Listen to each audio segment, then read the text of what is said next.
Okay, I'm about to open, I would like to open. Sorry. This is, this is a regularly scheduled meeting of the Pershing County Board of Commissioners. Today is Wednesday, March 17th. So I call the meeting to order and no, we have another commissioner. Go ahead. We'll start with the Pledge of Allegiance. I pledge allegiance to the flag of the United States of America and to the republic for which it stands, one nation, under God, indivisible, with liberty and justice for all. Thank you.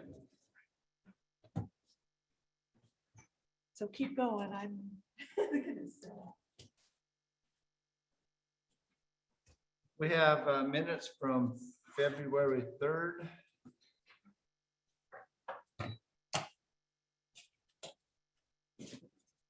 I don't have any corrections. You want to wait, or do you want me to go ahead and make a motion? Go ahead and make the motion. I'll move that we approve the minutes of February 3rd. I'll second that. All those in favor? Aye. Aye, motion passed. Public input, no action may be taken on a matter raised under this item of the agenda until the matter itself has been specifically included on an agenda as an item upon which action will be taken. Public commentary will generally be limited to 3 minutes per person. Any public comments? No public's here. Justin, anything on Zoom?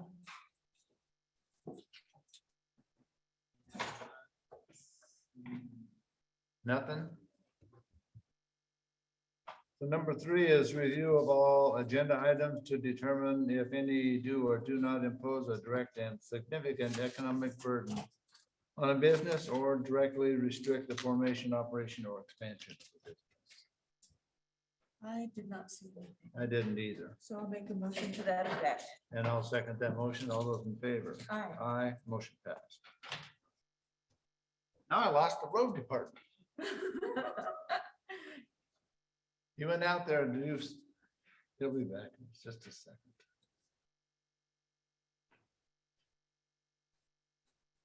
You're right.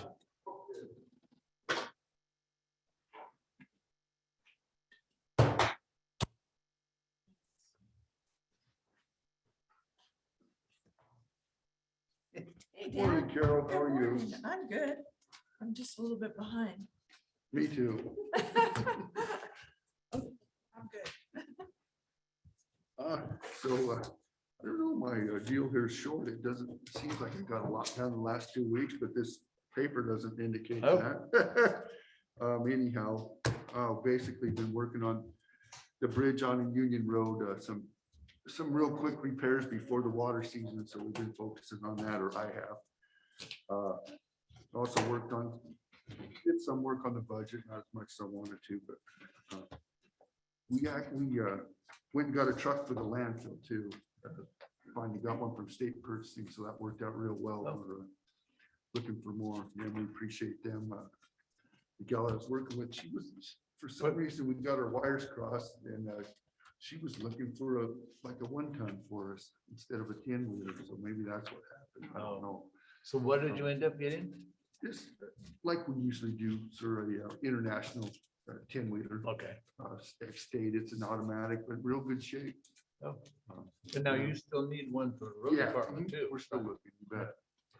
And actually, the landfill, we got budgeted for 2, so we'll see.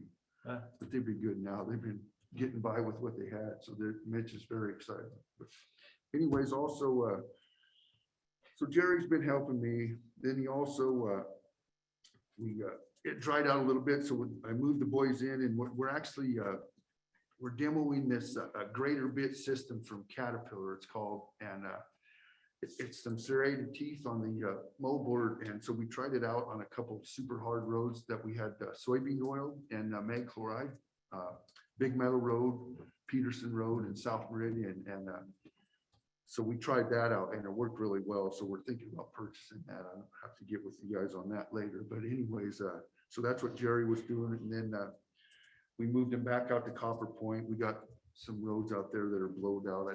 They got overlooked from Majuba towards Emily Summit. So we're working on that right now. That snowstorm really helped out. We were getting dry, so that's good. Galen and Robert are gonna meet up with Jerry out that way. They're on the road that leads to High Cross, past Rocky Canyon. Out halfway house, Stone House, Rocky Canyon, towards Las Fridas. Kevin and Bill are in Jersey Valley now and headed for the county line. I'm out there by Ormat. They're right by the power plant right now. Pretty busy road that, that servicing that power plant, that road gets used pretty good, so that's fixing that up. So that's a good thing. That pretty much covers it. I know we did a lot more than that, but Is that what the road signs were up on Silver Peterson Road? what's that? There was a road sign out by the airport, and that was for the work you were doing at Peterson? Yeah, I didn't know they put signs up, but yeah, Yeah. good for them, yeah. Yeah. Yeah, I don't know, that's all I can think of for road, like I said. So we have We're pouring concrete this morning out of that pit, so, where? Union, Oh, you are. yeah. Been busy getting ready for that. So as those well. But, Understood. yeah, I might add that the Water Conservation District's been a great help with that whole project. We're borrow forms from them and various other stuff Yeah, to do that work, so we appreciate them. good. Yeah. So you have a cement truck coming or more than one? Just one, Just 8 one. yards, yeah. 8 yards? Yeah. So we have on here approval to replace or repair the gas pump or system at Emily Road Yard. Yeah, I know you were working on prices. yeah. John had given me a number, so I got a quote from that guy, but he quoted me for like the public to use a gas pump. Yeah. So I called him back and I can't remember what happened. He didn't get back to me. But anyhow, he was gonna use LA Perks to install it anyways, and they're the other company that gave me a quote on a system. And the other company never got back to me. I called them, emailed them, and I don't know what, they're pretty Yeah. flaky, another company, but this gas pump business is expensive. So anyways, I have a solid quote from LA Perks, and it is for $13,070. Oh, good. That's under what we put in capital improvements. Wait a minute, how much? 13,000? Oh, Yeah, that little job there, that was just to fix my diesel pump. holy cow. Yeah. What I was talked to in, Lean, I think Lean said that there might be money in the emergency fund for that. Yeah, that was the one we already said. Yeah, we don't This have, is the one out in the Emily, Yeah. the printer died and. Yeah. So it's 13,000 to replace that system. yeah, we don't have the money. Not a miscellaneous emergency line item.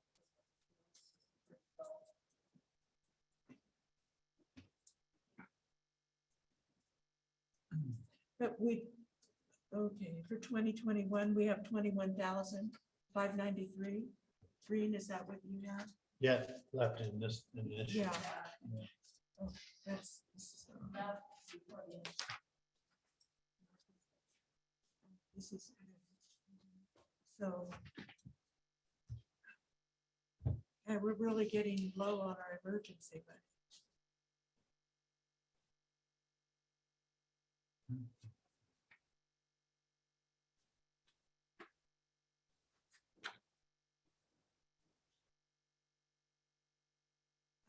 How can we put it off to next year? Is this, I'm sorry, No, that's fine. no, Yeah. tell me, is it Um, something you can limp along with or you can't or? We can. We can. Well, we had you cut so much from the capital improvements Yeah, right. program anyway. Well, So it works, except we don't get a printout. yeah, we don't know who's getting, well, yes, we're not, we can't see who's getting what. Yeah. But yes, they can still get fuel. Right now, we're writing it down manually like we used to Like do. we do the diesel. And we haven't reconciled that yet with Reed, which we need to do. Yeah, we can get by. I would say it'd be no problem. But we, And didn't you say, is the sheriff been writing down what they're using? It's fun. James uses it too. Yeah, I didn't know about James. He probably not very often, or He just fills up out there more than he fills up over here. oh, really? Well, we probably been subsidizing James, but yeah, we'll just have to let him know. I thought we had it dialed in, who's using what, but yeah, we can go with that. I don't think it's that big of a worry. I'm having a hard time with 13,000 just for, three Yeah. different people use it. I mean, the whole thing is, what we're trying to prevent is stealing of the fuel there. Before you would just go turn the pump on. Now, at least you gotta have the little key in your vehicle, and even at that, if someone wanted to steal fuel, they could, honestly. Yeah. I could. Oh, yeah, they you could know. fill up their Yeah, fill up a gas personal can. vehicle. and Yeah. stuff, Yeah. So, because you can, you do the click, but you have no idea. yeah, I mean, the road department, we write down the mileage, so, Yeah. here, not up there, so. There's potential for abuse, but anyways, I don't think it's a great big deal, I really don't. I would say we could put it off, no problem. Yeah, and would it be worthwhile to upgrade the system and how it's tracked? Yeah, I mean, this news thing would be great, you bet, you download it. Be very nice for that. Can you download it Yeah. remotely? So, Yeah, I think so, Carol. I didn't get into all those details with that guy, because I don't think it'd be a big deal. We don't need to do it remotely. I think it's more money, and then you have to either have to have Wi-Fi or pay for a cellular deal, and we don't want to pay extra monthly fee. We'll just take a flash drive up there and get the info once a month, or I think we're gonna start doing that every 3 months. It would be nice to get it done and over with, I suppose. And I think, even this system that's been troublesome lately, it costs like $8,000 back in the day, so. It was 13 in today's dollars. It's probably Not that much, yeah. I don't know. is the price going to change very much in the 3 months? Yeah, I don't know. This quote is only good for so long, Carol. I did some, Yeah. yeah.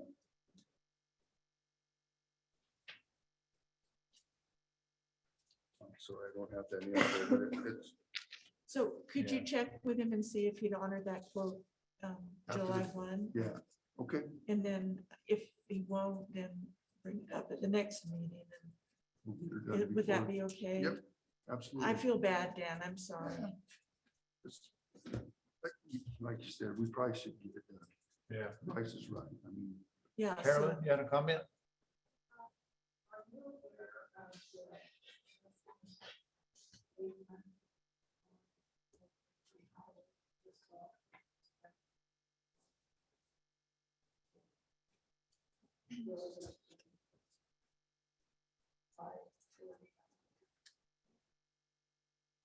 no.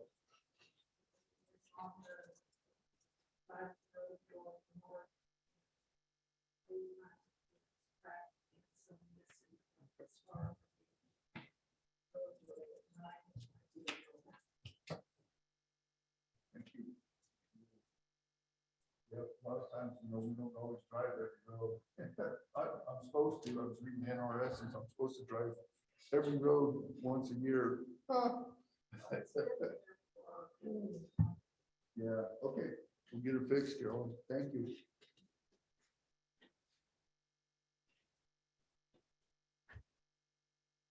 Okay. Landfill? Yeah, I don't have a bunch there, but, Grass Valley and Emily blew up over the weekend. We had some nice weather. They trashed the place. Oh, Yeah, it's an ongoing mess, but anyhow, we went up and cleaned Grass Valley up.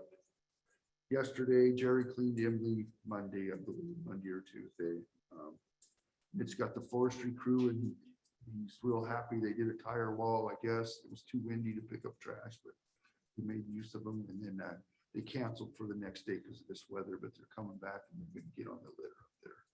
And then we're talking about having them do that fence work as well. Oh, good. So we might be able to do that for less than we said in the capital meeting. We're definitely gonna get that done. Yeah, that's great. We have some materials that we're gonna donate. That we've been ordering though. The road department ended up with a bunch of chain link, so we're gonna use some of that. Which is gonna cobble her together with the forestry crew, so that's a good deal. So that's about all I have on that. And the recycling center's going well, so we're doing okay. Very good. And all the bailing's caught up. And Right on. Okay, thank you. Thank you guys, appreciate it. You guys have a good day. yeah, check with him, that gentleman on the I quote, will. Yeah, LA Clerks, at least they answer the phone. because if it's good till, July 1, we can Yeah. approve it at the next meeting for next fiscal Okay. year. Okay, very good, thank you. Thank you. Come on. Buildings and grant. Thanks, Dan. Morning. Good morning, We don't John. have a whole lot to report. We've just been busy. Just doing a lot of stuff. Still trying to fill in for one of my custodians who's still out.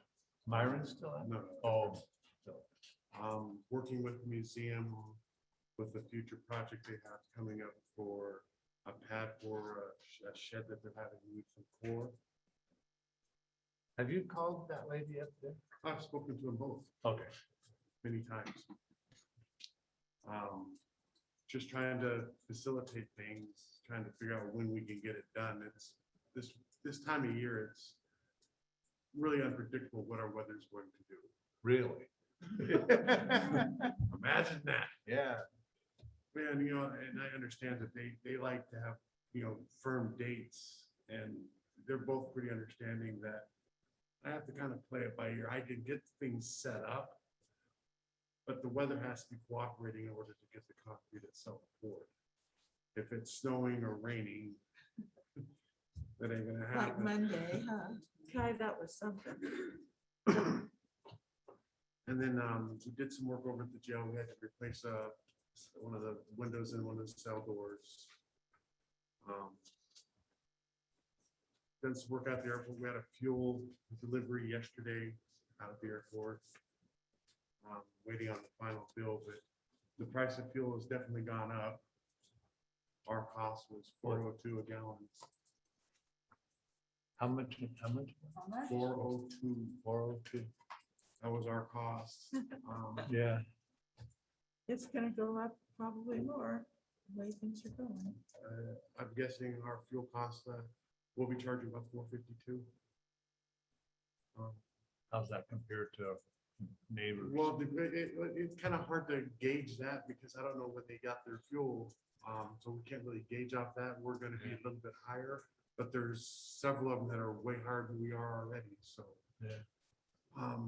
It's all depending on what the market's doing when purchased, and I can't give it away. Nope. So, we gotta make sure that we're maintaining at least our operating costs on that. Working on that camera for the gate from the building to pay attention to, so we can maybe get license plates and see who's coming in and out and how often. I did replace the part last Saturday. So we'll see. Did you see our lights? Huh? You still went out there at night to look at the lights. I didn't go at night, but I need to. You do. I went by yesterday morning on my way to Reno. It was still dark. You should have drove. I in could there. see the beacon. Well, the beacon, I can see the beacon from 20 Mile Hill. Yeah. I see it every morning. Yeah. But other than that, I don't really have a whole lot to report. No, your guys, Bruce and Frank helped at the senior center, and I praised them and praised them and praised them because they did a good job. We Yeah. needed it done and they got it done. Oh, yeah. Yeah. What we were doing. Yeah. Other than that, if you have any questions, well, we did have some email about the pool. That'll be for a topic for another day, but there's quite extensive repairs that need to be done. Or rather, that should be done.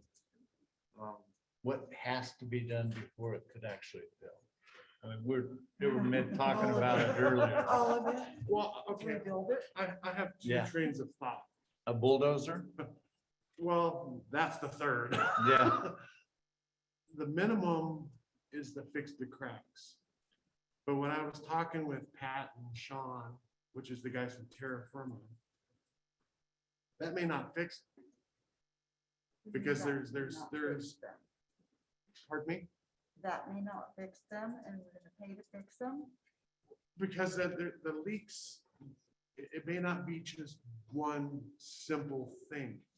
There could be several different parts of the pool that are causing part of this. I mean, it may not be just the cracks that are causing it. It could be the drains, it could be the plastic repair. You can't just fix one thing at all. Yeah. Well, you know what I mean?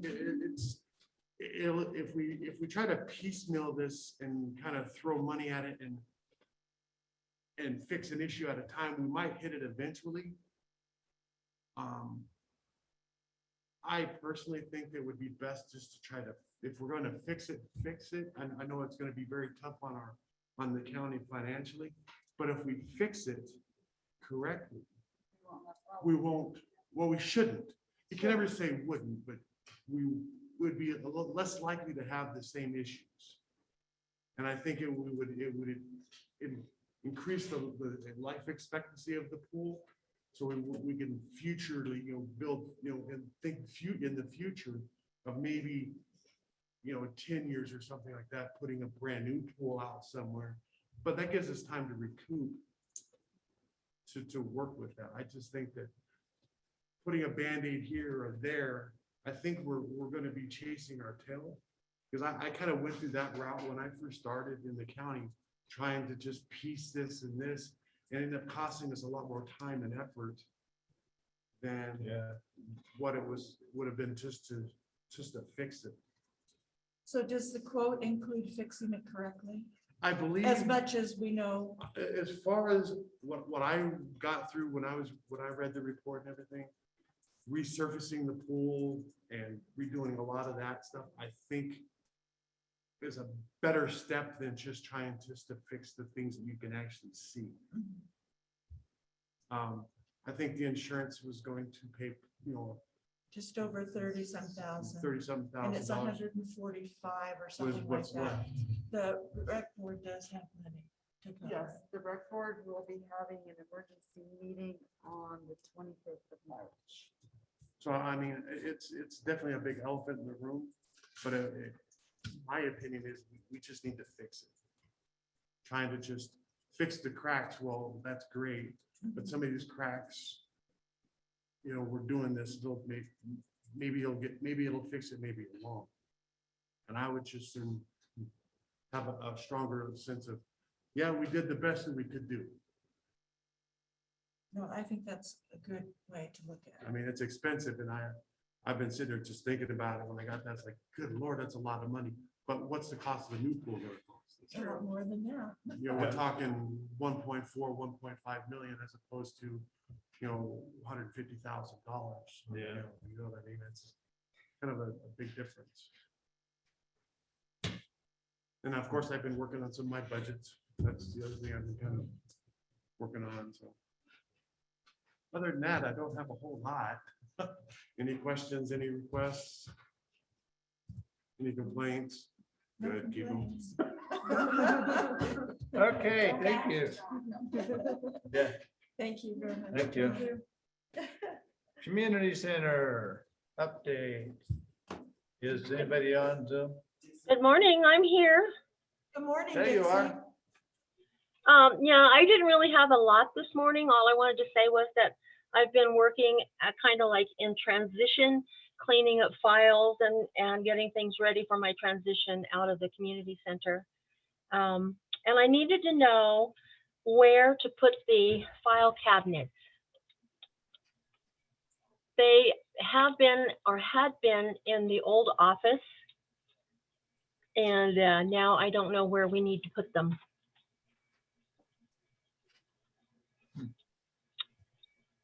Have any ideas? Now, where are we putting the community center person? That's the big question. Yeah. We already gave away the office. So, I mean, where are we putting? Has anybody talked about that?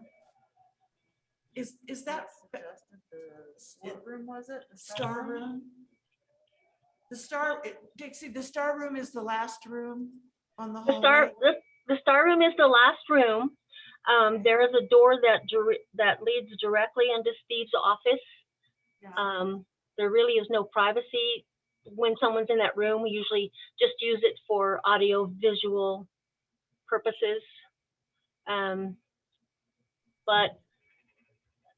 And it is at the back of the building, so you could use it as an office. But in my opinion, I don't think it'd be very, very great because there are no windows in there. It gets stuffy and you can't see who's coming into the community center. And people don't know where to go if you don't have an office up front. Sure, no, I understand. So, I mean, I don't know where we're putting.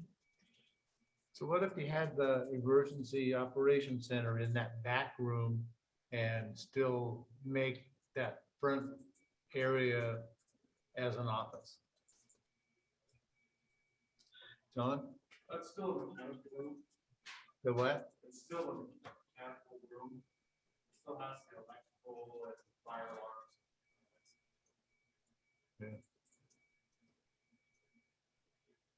Maybe the foyer. Wouldn't it be nice to come in and have an office right there in the middle of the foyer and No.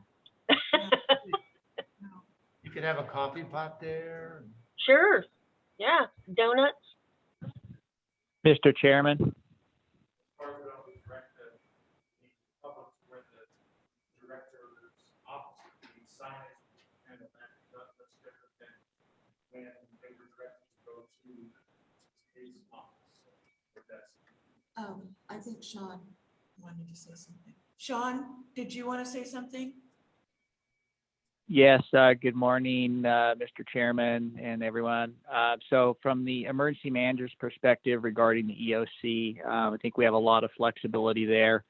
If we needed to be in a different space for the needs of the community center, I'm sure we could accommodate that with a little bit of advanced planning.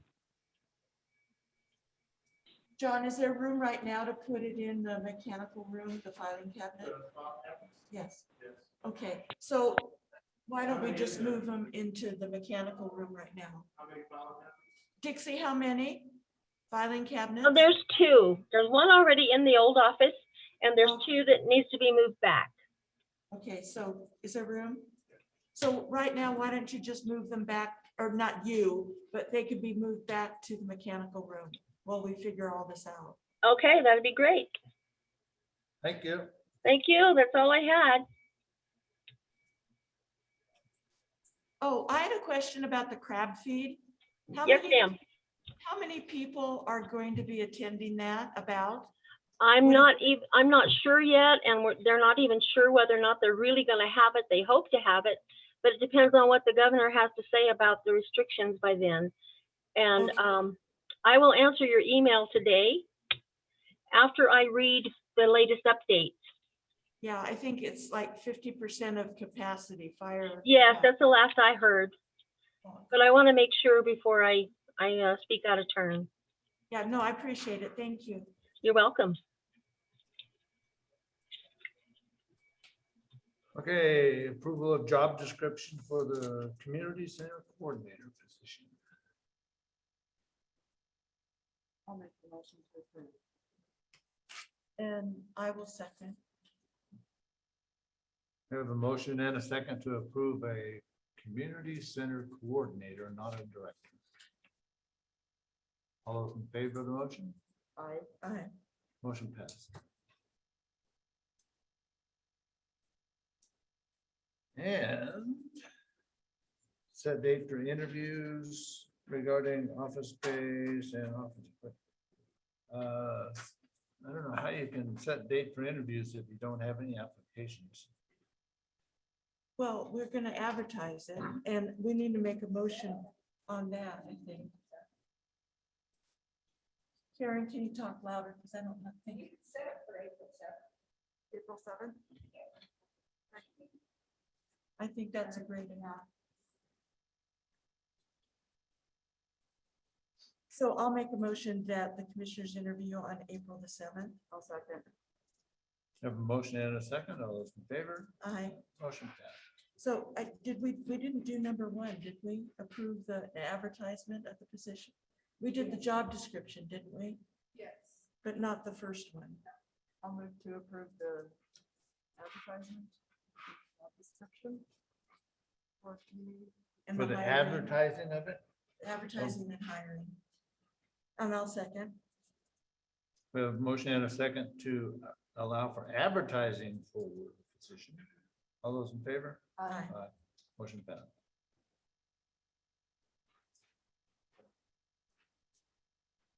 Good.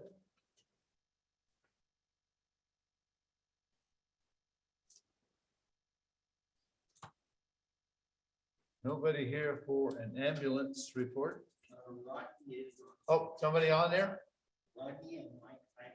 Oh, they're both in Arizona.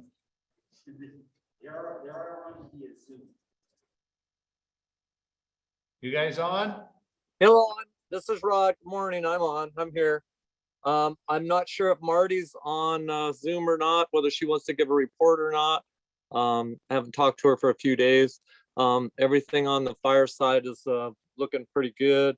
No problems at this time. I just gave a report, 2 weeks ago. We're still going on the ambulance part. We're still in need of hopefully going to you guys making a decision on which direction you're going to go on the paid EMS side of it, where we're still struggling to make all the calls count. I imagine we're going to talk about that in just a little bit. Any questions? I don't have. Do you have a good response for the fire we had a few nights ago?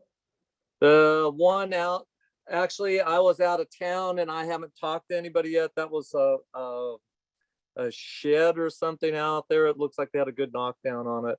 As far as I know, no problems. Haven't had a report on it. It Pardon? didn't go to the next door, which is good. Yeah, so I'll get a report on that when I get back. We're leaving in the morning, so we'll be back hopefully tomorrow evening. So I can probably give you a call and let you know a little bit more about that once I get back. Okay. Anything else to add? I think that's it until we get to the committee part. Okay, is Sean on? Sean, you have a Grass Valley report? Yes, good morning. I am on.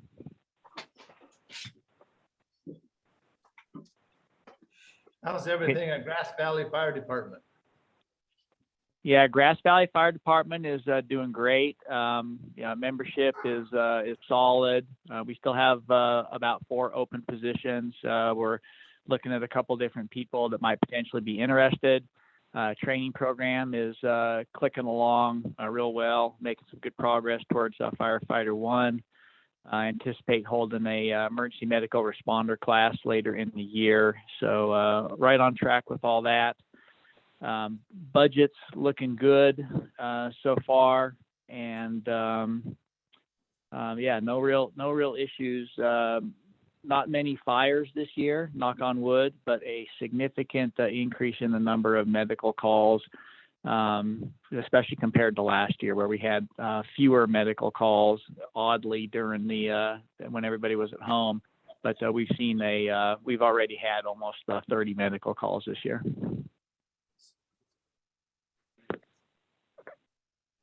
Good. That's about it? Yep, and the report. Okay. Emily, you don't see anybody on? Right patch? No. Does Mike Heidemann have a report? Oh, he's not? Oh, sorry. Besides that, he's been in Arizona for months. Having a good time. Okay, number 6 is appointment of county representative to the subcommittee consisting of 2 county appointees and 1 city appointee.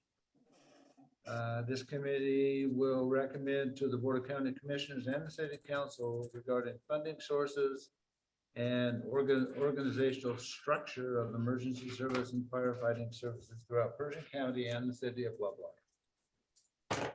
I have 2 names to put forward for the county. One is Sean Burke. And you're on there, so you can say no, but anyway, one is Sean Burke and the other one is Marty Nolan. And Marty knows the operation of not only the ambulance service, but the fire department. But this is mainly about ambulance service, and Marty knows the ins and outs of that operation. And I have 2 names as well. Sean Burke was one, so we're okay with that one. I think he has a great background in not just our fire departments, but also Humboldt's and Lander counties and their ambulance service. He has a wealth of knowledge. The second one I have is Neil Gallagher. Neil Gallagher is in charge of the education program for the school district and the learning center. And he is a business owner. And I think it's important that we don't stack this committee with just fire people. How do you have a committee if nobody on the committee knows about the operation here? I would think Sean Burke would know. Yes, he would know. Sean knows a lot of it, but he doesn't know all the ins and outs of the Well, if they have, Lovelock Fire Department. if they have any questions, that's part of the research. And the idea is to look at our different options and say, and make a recommendation. Do we want to go with fire districts? Do we want a county appointed district? Do we want to just fund the positions? Is that the best way to go? So looking at that, to me, it's best to have somebody from the community as well. And we already have a recommendation from the fire department regarding the ambulance service and everything on what they need. This is Rod. I feel that the people that you should have on that committee should people that have some background in fire and EMS, because that's what it's all about. It's not about the school district or the prison or somebody from that area. I think they won't have any. I just can't see why you would want to put somebody like that on there. I agree. Can you give me a reason? Yes. Thank you. Go ahead. There has to be an unbiased opinion for this.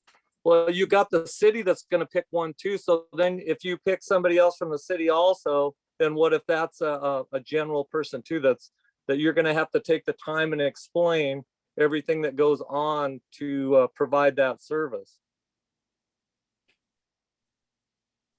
And I don't think that's really the whole thing with this whole committee thing is, I think you guys really just need to decide that you're going to go to a district or a general improvement area, and let's get moving on it. And if we have to go election in 6 months, let's do it, get it over with. This thing's been going on for years. We've been struggling. And I agree.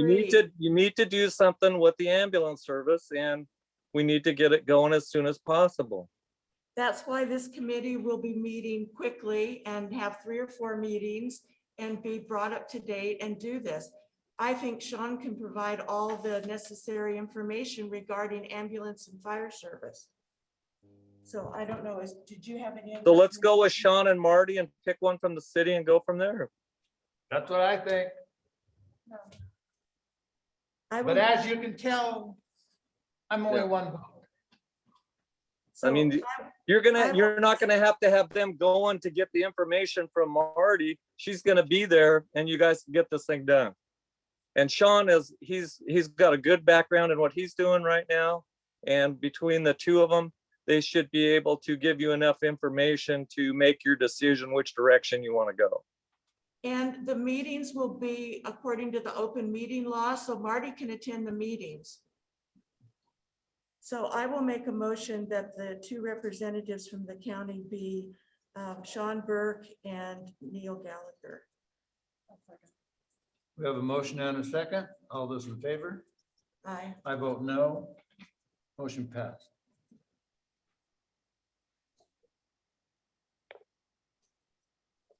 Okay. Safety and cemetery. Commissioner, right quick before you move on. Yes. Fire department, I just wanted to let you guys know that the full pack grant money is supposed to be been deposited in the place's office. That has to do with all the parkas that they got. Okay, great, thank you. That's done. That's good. Thanks.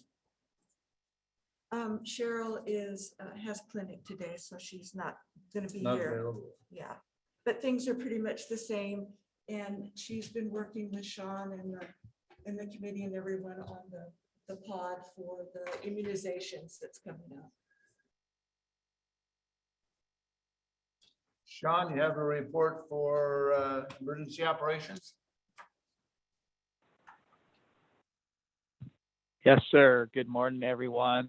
So our current focus in emergency management is obviously on the COVID vaccination and participating in and responding to the governor's task force request for some input from Pershing County regarding moving ahead to kind of going from under state control to more of a county controlled effort in terms of COVID mitigation measures. So regarding the vaccinations, next event is on 27 March. That's a Saturday at the community center there in Lovelock. We will have 700 doses available. And we are looking to cast a pretty broad net. We will be vaccinating people over 65 still. Any of the categories that have previously been included will continue to be included if they could not come in previously. We'll also be doing ages 18 to 64 with underlying medical conditions, and those types of underlying medical conditions are fairly broad. They include heart problems, respiratory issues, asthma, COPD, diabetes, which I personally understand to include a fairly large number of folks. In addition to that, some of our frontline logistics and supply chain folks, so grocery store, retail workers, truck drivers, et cetera, and also the mines.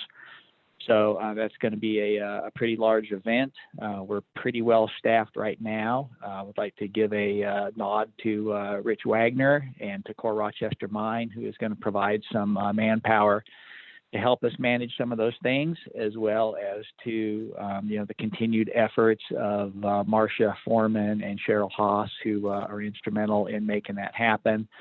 And then also other folks who are really just strictly volunteering their time and energy. And I like particularly to point out the efforts of Dave Skelton, who has been really extremely helpful in setting up the community center and doing traffic control and working through the sheriff's posse to help us out a lot. So excellent teamwork there from many folks around the county. And I would be completely remiss if I also didn't mention the diligent efforts of Justin Abbott, who without his IT expertise, we would really be floundering. So a lot of good stuff going on there. That'll be dose 1 on the 27th.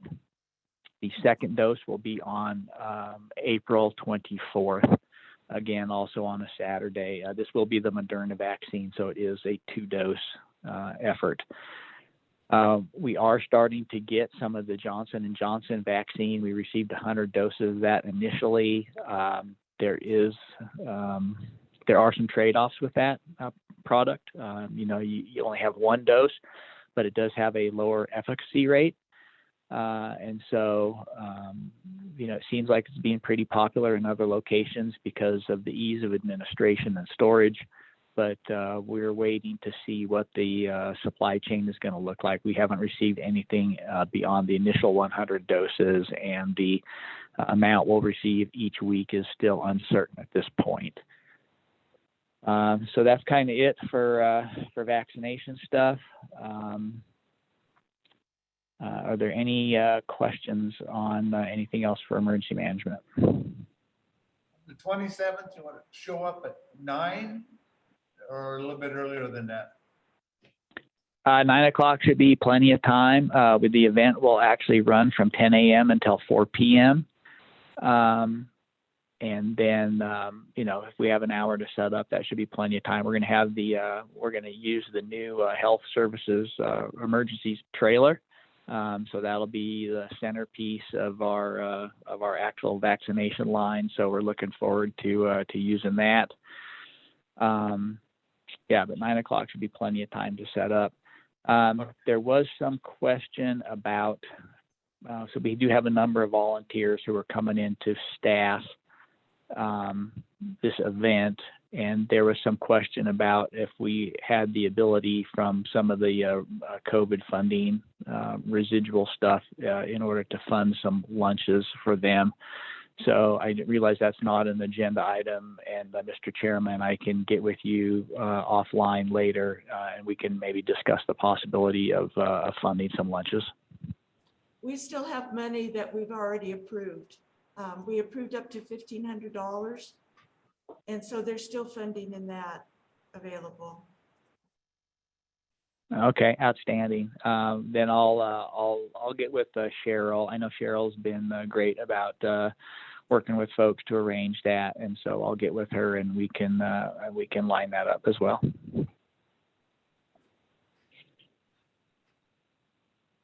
Very good. Thank you. Thank you. You have anything else?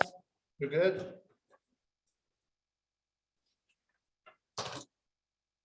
Guess not. Justin, IT.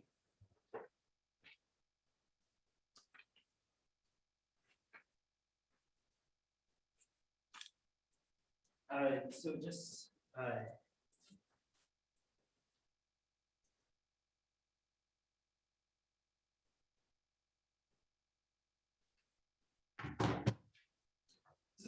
actually illustrates one of the things we're going to be talking about. As far as department report, is very, very busy. We've had a huge increase in support requests over the last couple of weeks. A lot of people trying to get some new project or feature off or tool that they've gotten off the ground. There have been some pretty big threats that have come to light over the past couple weeks.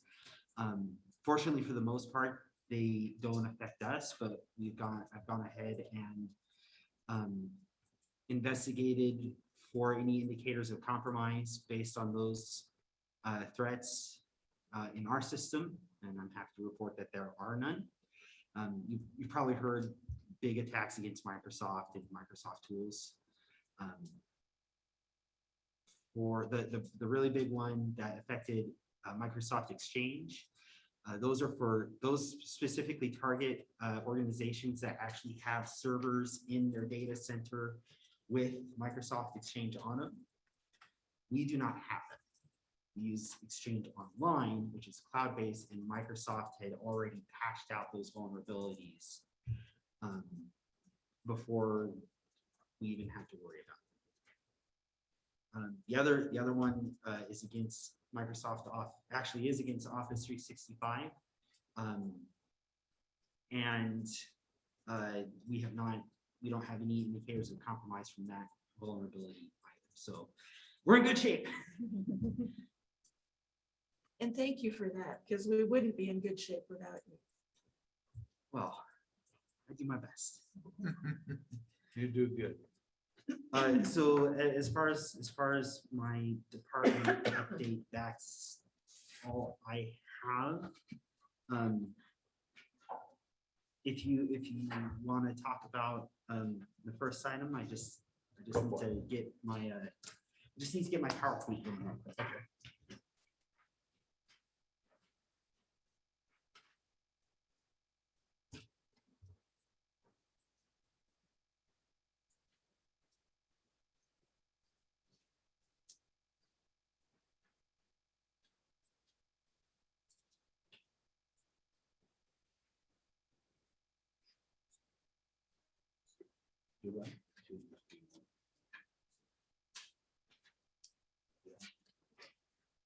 Okay.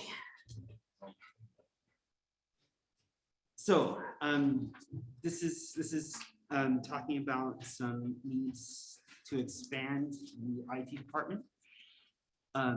First of all, some of the challenges I'm facing is first that there's one person to take care of every activity in the department. Whether that's, working in the department, taking care of trouble tickets, running projects,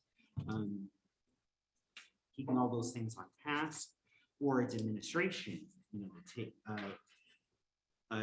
scheduling service calls, taking care of vouchers and budgets and all of the paperwork that is involved in running. Did you put anything in your budget for next year for additional personnel? When I was looking at my budget, I hadn't really, and that's part of the problem.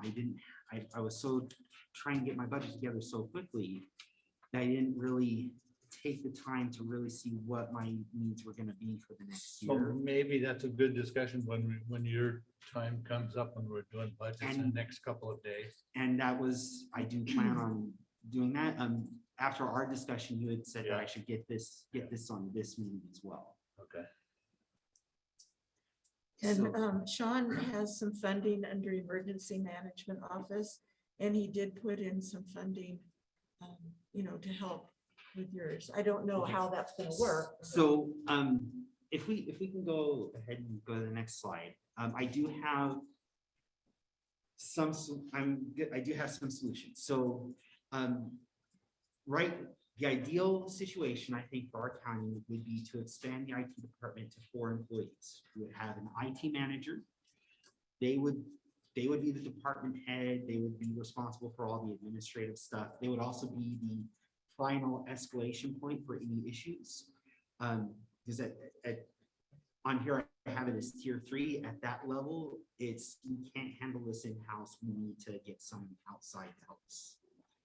We would have a systems and network administrator. They would be responsible for everything on the network side, anything that doesn't sit at somebody's desk. So it's servers, the network, connections to the outside world, all of that.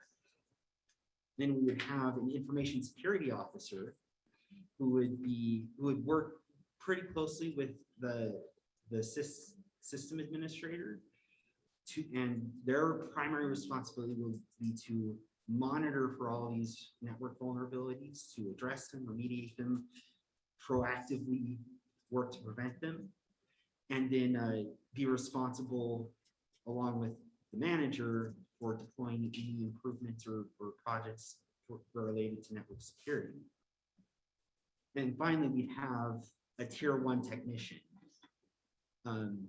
And they would be the first point of contact for all of the employees. So anything that sits on your desk would talk to this person, and they would be responsible for remediating that up until it crosses over the wall into the network, and then they would escalate that to this network administrator.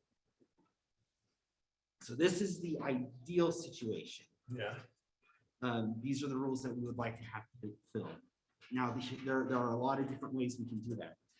Go ahead and go to the next slide.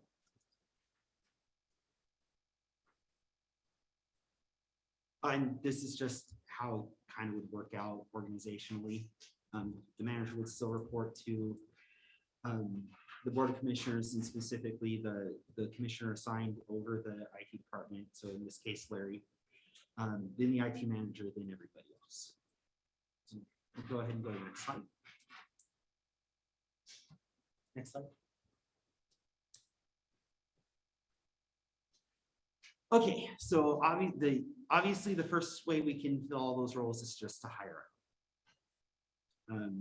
Now that does mean that there's all the costs associated with hiring employees. There's the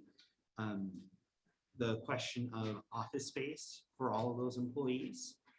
And I do have concerns about the depth of the local workforce for hiring those people. For some of them, I'd be willing to take someone and train them up. Actually, for any of them, I'd be willing to take them and train them up. It's just, that just adds more to the cost of bringing them in. Now, the benefits to that is that we have all these people on site, boots on the ground. They would be trained, they would be dedicated and intimately familiar with all of our systems. And we'd have the best Cross-trained. distribution of the work. Now, the next slide has another way we could contract with a managed service provider. Managed service provider basically is an IT department that you hire. It's kind of like what ADS was doing for us, but we're not really hiring programmers to be IT people. We would be hiring IT people to be IT people. Benefits that we have a much wider pool of expertise, because they will have the people trained in whatever fields that we would need help with, that they take care of. And then they spread the costs, they spread their costs around a bunch of different customers. That also means that it costs less. The amount of expertise and personnel they could bring to the table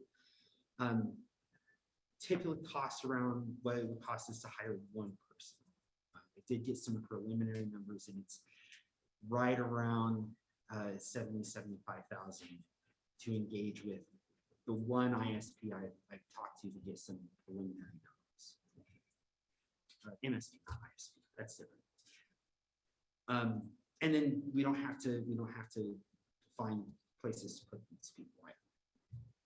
Now, that does mean that these are people who will be working remotely. So there's that concern. The cost can still be an issue, especially on if the amount of work that we need done exceeds what we negotiate in our agreement with them. But it probably still be less expensive than hiring, three more people. There's also a concern, especially when it comes to like our district attorney, our sheriff's office, about people outside of Pershing County being allowed to work on our equipment. It's a standard practice to have a non-disclosure agreement with these companies. But maybe Bryce or Sheriff Allen have some other requirements that we could work in there to make sure that everything's safe and secure and compliant with all the regulations. So in this scenario, the IT manager would also be the security officer and basically the boots on the ground in case an issue can't be handled remotely by the MSP, which would still relieve a lot of the work. Then the last one would be a hybrid. So we engage with an MSP, but we still hire on at least a tier 1 technician.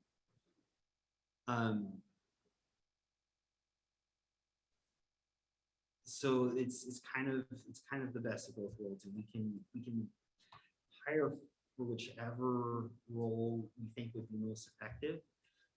I personally think a tier 1 technician, if we were to hire anyone, that would be who we would want to hire as a tier 1 tech.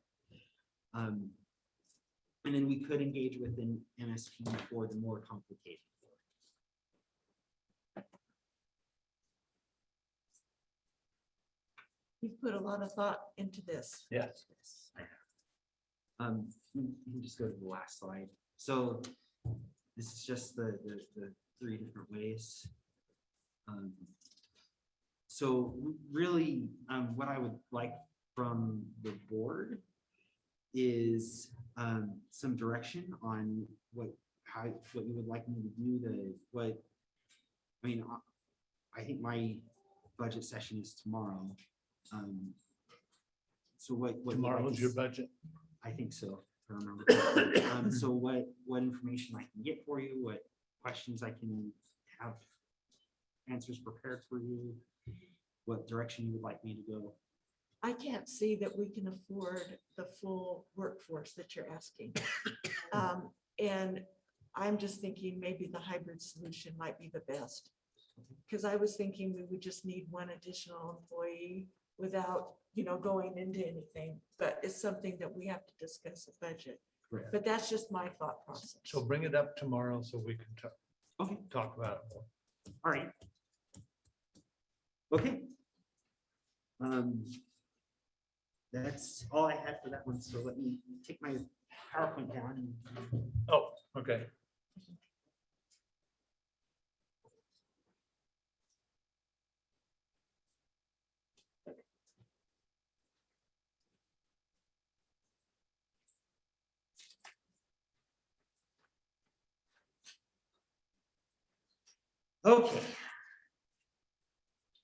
So that is 9. An agreement with DevNet. So, yeah, so a while back, in the very early start process of the talks of moving business licensing over to the planning department, it was also talked about implementing the permitting and zoning module for DevNet.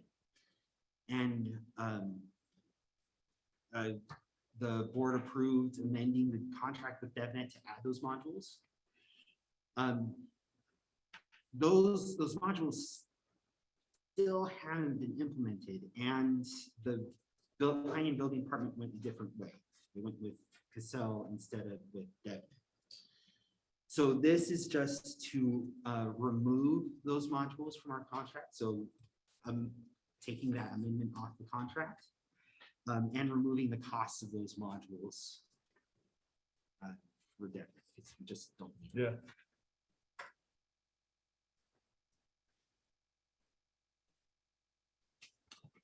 So if you're ready for a motion. I am.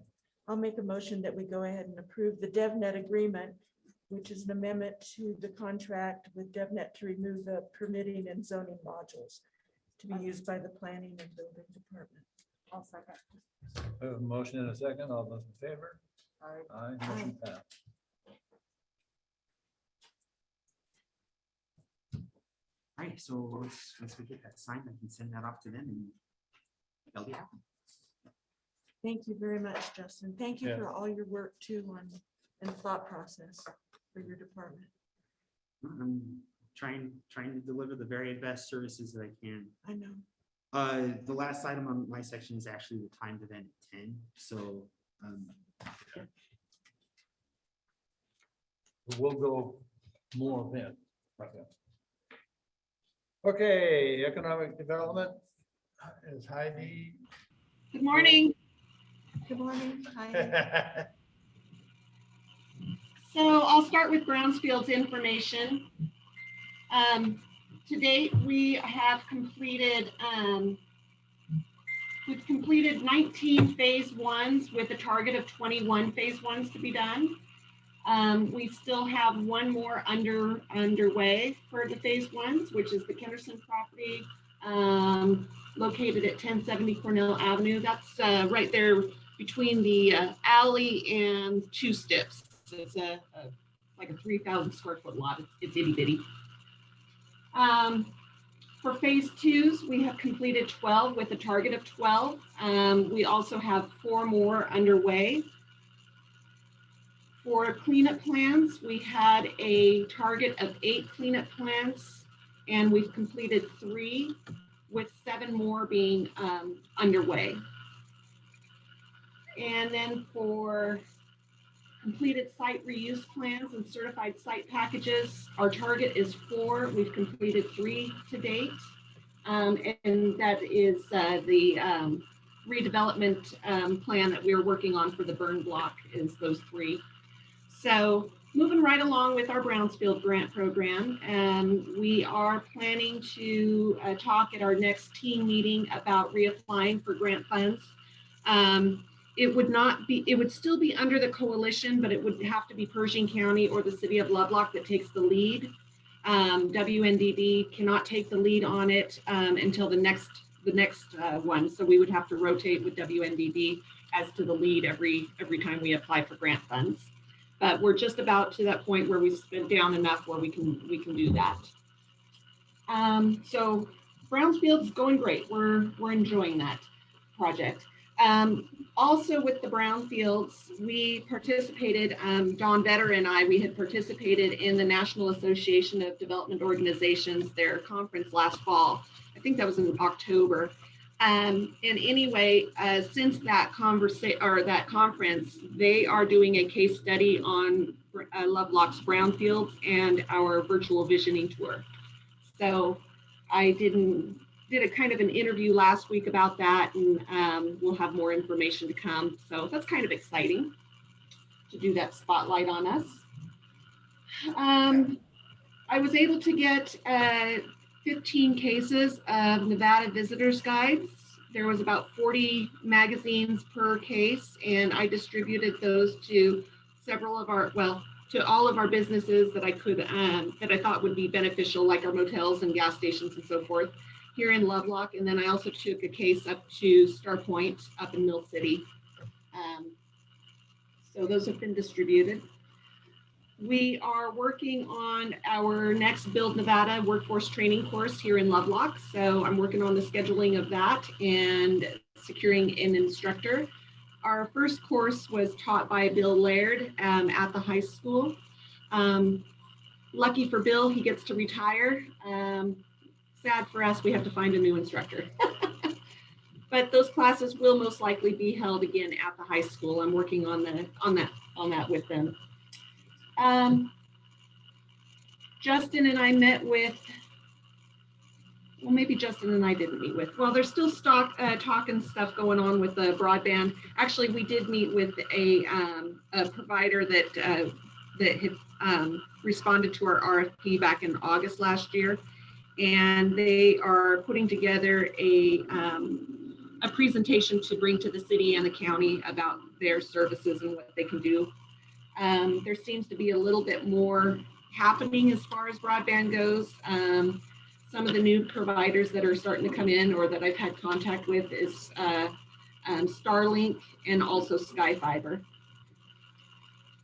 And then the last thing is that Jan Morrison from Humboldt Development Authority and I have been working on the request for proposal for GoEd and creating the regional development authority that would be Pershing, Humboldt, Lovelock, and Winnemucca. And we will be presenting, or we will be putting together teams from each entity and starting some meetings next week, hopefully. I am going to be presenting the rough draft information to the Economic Development Board, the local Economic Development Board on Monday. So we're moving forward on that process. And I think that's all I have for you. That's a lot. It is a lot, and that's not including all the other stuff I've been doing that I just don't want to talk about in front of everybody. Heidi, do you have an update on the cleanup of the burned out area? So that is in NDEP's hands with the contractor, and with our last team meeting last week. And let me find my note real quick. I'm sorry. Oh, that's okay. Okay, so NDEP has approved further asbestos testing. It's not to say that our consultants didn't do a good job. It's just that this contractor wants to, just to prove up and make sure everything's good to go. Asbestos testing will also determine where this debris can go as far as landfills. So we still don't know if it goes locally or if it would go to Beatty or even maybe Lockwood if we're lucky. They have a field sampling plan that they need to complete, the contractor, and they will have that to NDEP. I think 2 weeks was the goal, so we're already a week down, so I would expect it to be there this week. They will be here, I think March 23rd, they're gonna be here in the morning for collection or to do an archaeological site study real quick. They'll just come out and look at it from the archaeological standpoint. They'll be collecting the additional materials, and then they will have to test those materials, and then they will write the corrective action plan. Once the corrective action plan is written, that's when they will go out to bid for those contractors that will do the actual hauling and debris cleanup. So we're looking at the earliest of the cleanup being May. So we're looking at several months here. Several what? Several months still before they even start cleaning up. Before they stick a shovel in the ground, I don't expect it to happen before May. Yeah. And, you know, and part of the thing is that this could have, you know, COVID didn't do us any favors, obviously. But also it was extremely difficult to get permission from one owner to help. And once I got that permission, then we've been able to move forward, but I didn't get that permission until end of October. Yeah. So, No, it's not from anything that you haven't done. You've worked really hard on this. And quite honestly, I mean, it's on the property owners to get this cleaned up. We're just able to find this program to help. Yeah. Anyway, thank you. You're welcome.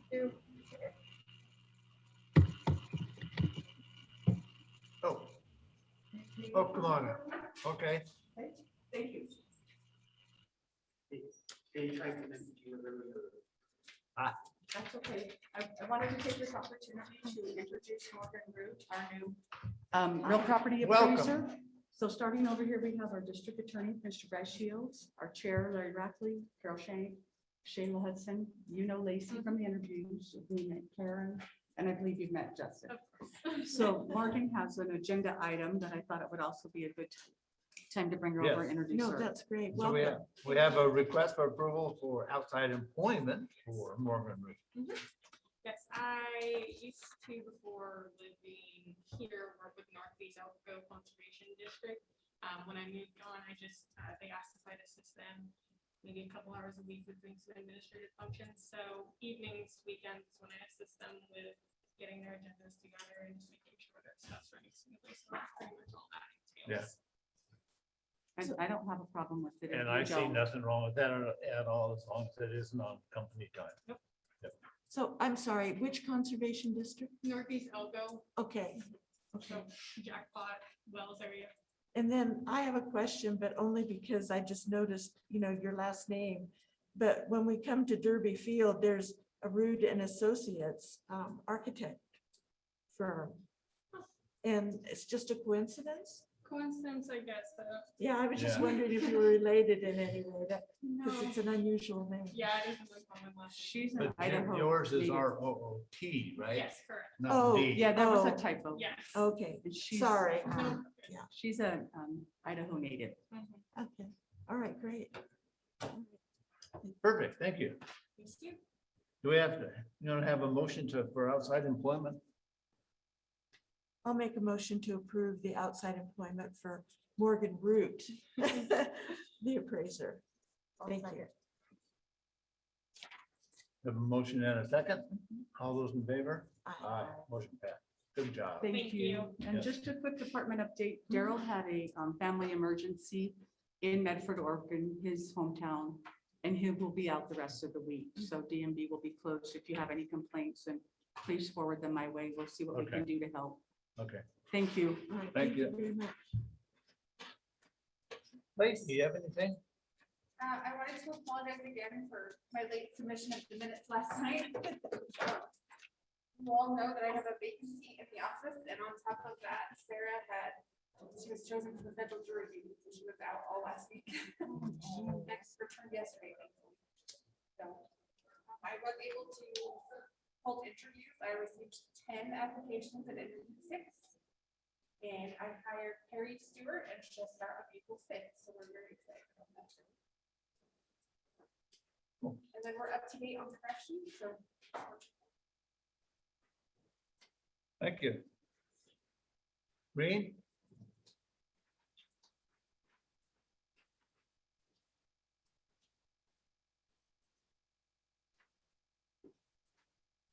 So we have the annual proposal from Bailey auditors. We have to notify Department of Taxation by March 31st on who we select to do our audit for this current fiscal year. They're proposing $88,000, which is the same amount that they've had the last 3 or 4 years. But in talking with Pam, they are not sure yet, but there might be an additional $3,000 because of the CARES Act auditing that needs to be done. If it has to be done as a separate program, they will have to charge us the additional $3,000. And we approved additional money in the CARES Act to cover, oh, but it has to be spent by June 30th. Yeah, and see, we won't even Yeah. finish all of it until we're into October and November. And is there any way that we could pay, if they decide they need it, could that be decided before June 30th? And I pay don't them? think so. They won't even start looking at anything Yeah. until July. Okay, well, it was worth an effort. So I would recommend that. There is money in your budget for that. Well, it'll be in the general fund. It's Yeah. under general government, but I would recommend that we authorize the full 91,000 so that it would cover that. If we don't use it, we don't use it. But if they do have to do a separate audit, then we'll have to pay for that $3,000. I'll move to approve the proposal from Bailey and the amount of $91,000. And I'll second. We have a motion and a second. All those in favor? All right, motion passed. And that's all I have until we start budget workshop. That's it? Well, then she's gonna get us, yeah. Yeah. Bryce? I have one item on the agenda. It's an amendment to the interlocal contract that we have with the Nevada Department of Health and Human Services for that particular division to manage Pershing County's Medicaid match for state and federal law. About every 3 years, we enter into an agreement with that division so that they can perform the administrative task and make the determination of Medicaid eligibility. And usually there's a slight increase on an annual basis. However, this increase is coming a bit early. You can see that there's an amendment to the first contract that we entered into, and it's going to increase Pershing County's costs to pay the division to take care of the administrative task. It's going to increase it by about $10,500. There's really not a lot that we could always say no, and then the county would tell us to do it ourselves, and we'd end up hiring a lot more people to do it, so it would be more expensive in the long run. Do we pay this out of the indigent funds or anything? Yes. Okay, good, because we received money back from the indigent program. We got 59,000. What was it? Okay, 40, whatever. We've got over 40,000 back, and then we're gonna get additional money this next fiscal year too. Well, don't That's tell gonna the come state, because then they'll send us another amendment. Oh, Yeah, I'm they not gonna- would too. They already know everything, but yeah, which is good because that fund has increased, so they're able to give back money that we can use in the indigent to help cover. Giving us back the money we are. Yeah, no, I know. It's better than having to pay out. Are you ready for a motion? Yes. I'll make a motion that we go ahead and approve the amendment to the interlocal contract between Nevada Department of Health and Human Services and Pershing County. The total contract not to exceed $427,276.16. We have a motion and a second. All in favor? Aye. Motion passed. Okay. May I ask a question?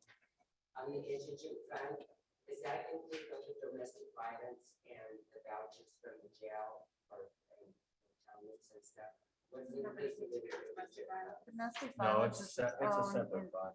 That's a whole separate thing for the jail and for the domestic violence. Well, jail comes out of indigent if they're indigent. Yeah, well, jail comes, the indigent fees come from incarcerated indigent people permit. Okay, that's why I'm asking, I anticipate for the vouchers for the domestic violence victims, the one we have to house them, is that separate also? That's separate. That's all through DVI. Yeah, that's a separate entity. No, Karen Stevens, Jerry Allen.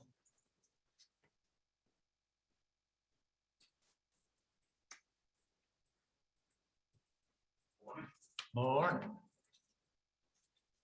Just a quick update, we're sitting at 50% capacity in the jail with 13 inmates. We had the high school forensics class out at the range Monday for the afternoon. It was a pretty good day. Going over some ballistics and weapon systems and things like that. So that was pretty fun for us and for the kids. We do that. We try to do it every year for the last few years. It's gone pretty well. And then basically just our calls for service, and then the last day and a half, myself, several of my staff members in a cooperation with BLM and Forensic Investigative Services out of Washoe County. There was a report of human remains found in the Right Patch area, so we've been working that scene for the last day and a half. So it's tied up a lot of man hours. Yeah, well. So it's about where we stand right now. Hopefully everybody got the report I sent out 2 weeks ago and from Pool Pack and LLRMI. Yep. So we have an approval to purchase Sheriff app notification application for the notification of public and law enforcement and public safety notifications in an amount of $18,270 to be paid out of the CARES fund. Well, it's gonna be, I'm hoping to do CARES funding, commissary funding and asset forfeiture funds because this application will give us a lot of versatility in notifications and allow the public to do an inmate search on our system so they can see which inmates are being booked instead of waiting for the paper to come out. It'll also interact with our bind system that we currently are mandated to have through the state that allows for a victim notification. In case there's somebody that signs up for that app and there's somebody in custody, they get notified when they get released or their custody status changes. It'll eventually integrate with the commissary fund for the inmates. So people will be able to put money on the inmate's account through that system. It'll also allow us to have a tip line that will come directly to our office. So in case somebody wants to report a tip anonymously or something like that, we could manage those that way. And it gives us a lot more functionality. The CARES funding would come in talking to some other agencies. So for like the COVID pods, or should we have a natural disaster, or should we have to shut down the interstate or something like that for hazmat or something, we can push those notifications out as opposed to just posting them on the on our website and hoping that somebody logs on and sees them. So when I break it down, if you split that into thirds out of the 3 different accounts, it's $6,090 per account. So how will people know about this app?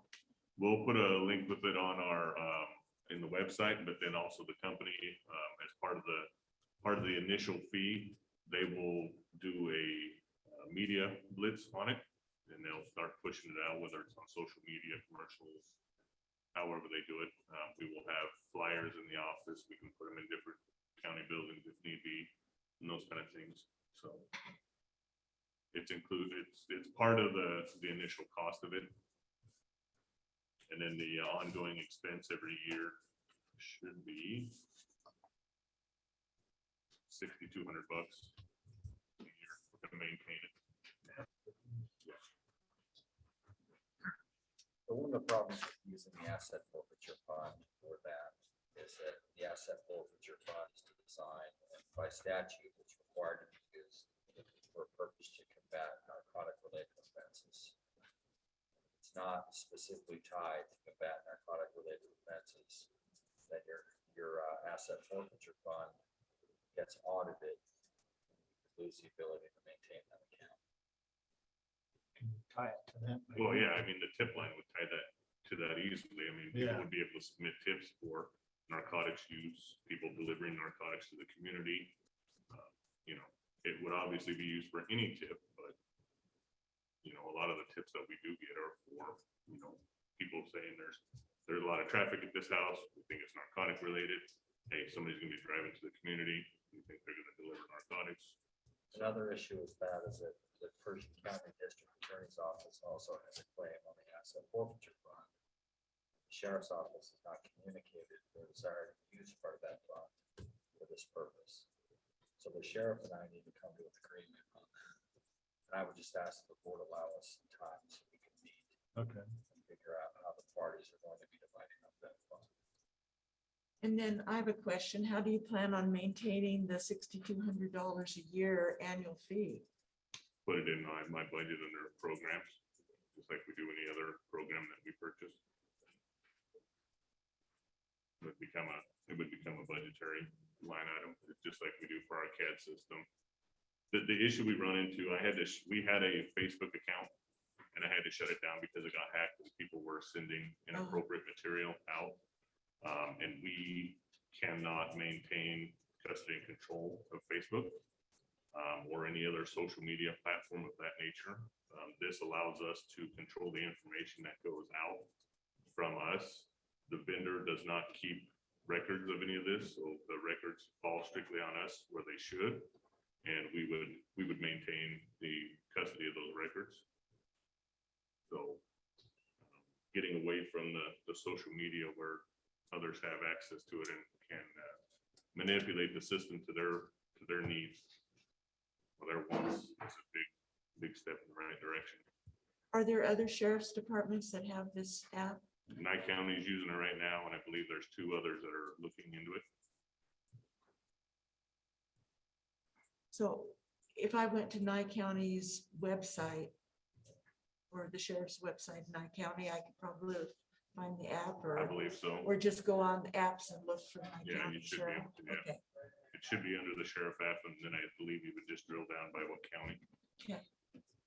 It was introduced at Sheriffs and Chiefs a couple of years ago, and we just had another presentation of it at Sheriffs and Chiefs. So it sounds like you. And Bryce is correct. He and I didn't discuss it. I mentioned it a little bit to Larry, but Bryce and I have not had any conversation regarding it. Yes. So we could put it on the next agenda then? Yeah. If So that's you what the can board have a- chooses to do. Have a discussion. Okay. So it'd be next agenda, Karen. Thank you. I mean, if we can cover it outside of the asset forfeiture fund, I'm okay with that too. But Well, I'm still then not at clear. $9,000. I'm not clear yet on how it's gonna, with the CARES funding. I mean, you said you can put out information on the pods. And Or that's what- any public, I mean, if we had another epidemic, if we had the flu pod, if we had any other public safety, like I said, a hazmat spill, when the UPS truck went off the interstate, we could push these notifications out. Yeah, instead of but that just- isn't CARES Act related, so Well- that's where I'm trying to, It could be anything public. I mean, right now it's tied specifically to COVID-19 and or any other public health. And obviously a hazmat issue would it be a public health issue? Those kind of things. I mean, when you look at there's some agencies that are buying law enforcement vehicles with their CARES funding. So, I mean, it all depends on how you work it in there, but that's how I tied the CARES funding in there, is we could push out those notifications and just have another avenue to get information out to the public. okay.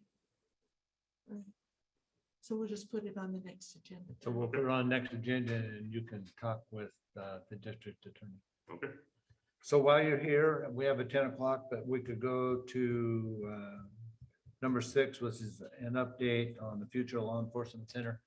You and I had a meeting with LCA, the architects, on last Friday. Right. I thought a very good, productive meeting.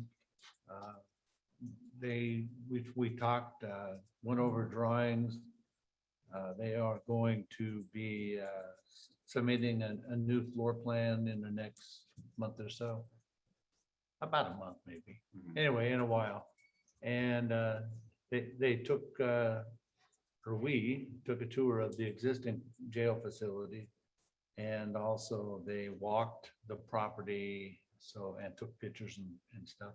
So they are at least familiar with what we have in mind. And they did ask them for some specific items. I don't know if that's been brought for the survey. They wanted a couple of specific things added to the survey or to make sure that it was part of when it was going to be surveyed. Yeah. But yeah, they've gone through it. And I gotta call them again. I've talked to that agency in Winnemucca and they said they'd be out here to do it, but they haven't yet. Okay. So, how soon will they be ready to do a workshop for all of us? After we get a plan. Yeah, I think after they do their first plan, I believe they wanted to do like a Zoom meeting to save money. Yeah. So that they didn't have to travel and it would save the county money. And we did talk about that, especially with these monitors. It'd be a good one. Right. And I guess that would be up to the board to, when they've chosen whoever they want to do it. When they're ready, they'll let us know and then we can schedule a workshop. Right. So this is just a preliminary plan, so if we have some thought process in it, we can give input. Oh, yeah, absolutely. By And all that's, means. they want to send the plan out a few days to a week early so that everybody has a chance to look at the plan, formulate their questions. That way at the Sure. workshop of the meeting, they can all come together. What they basically did was take the old plan, which is from I believe the date on it was 2017. So We've been they working on this obviously, a long time. they obviously need to update it. I spoke to our bond council yesterday, and we did enter into an agreement with them in 2017 to provide the Yeah. bond council. Yeah. And I have a meeting with her Friday if anyone else wants to. What time on Friday? That too. Maybe. That's in between my I was 1 gonna talk to o'clock her and about my. The project the road department wanted to do, but he's changed gears and then also. I will let you know. Yes. I was wondering if you might ask them if they can provide an electronic version of those preliminary plans that we might be able to access, whether it's through the county's website or if they can have something available. So, for example, I tend to like to, be able to bring it up on my own computer and look at it and I can Yeah. enlarge and shrink it and so forth. And, I think when we get to that point, then we can do that. that'd be great. I think they said on the first one, when they send it out to us, they're gonna send it electronically so that we can go over to the clerk, or not the clerk, but the recorder auditors and use their big printer and actually print it out in the large format. So I don't know what format that'll be in. I'm not familiar with those kinds of plans. I don't know if it'll be a PDF or some kind of CAD drawing. I don't know. I'm not either. That's why I'm retired. Yeah. Okay. Okay, thank you. My husband has a plan printer, so. A what? A plan printer. Oh, So if we need it, I can print off plan for you. Okay. okay, thank you. Thank you. Justin.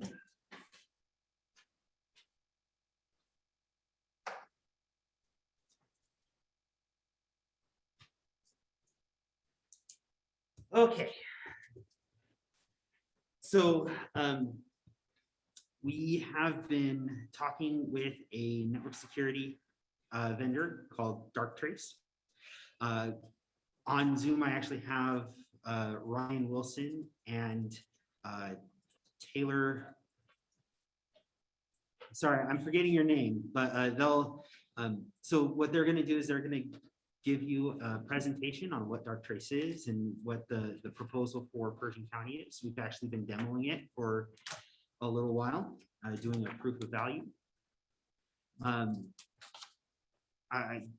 I think it's a great tool, and then we'll have a discussion about the funding and whether or not we want to go forward with it.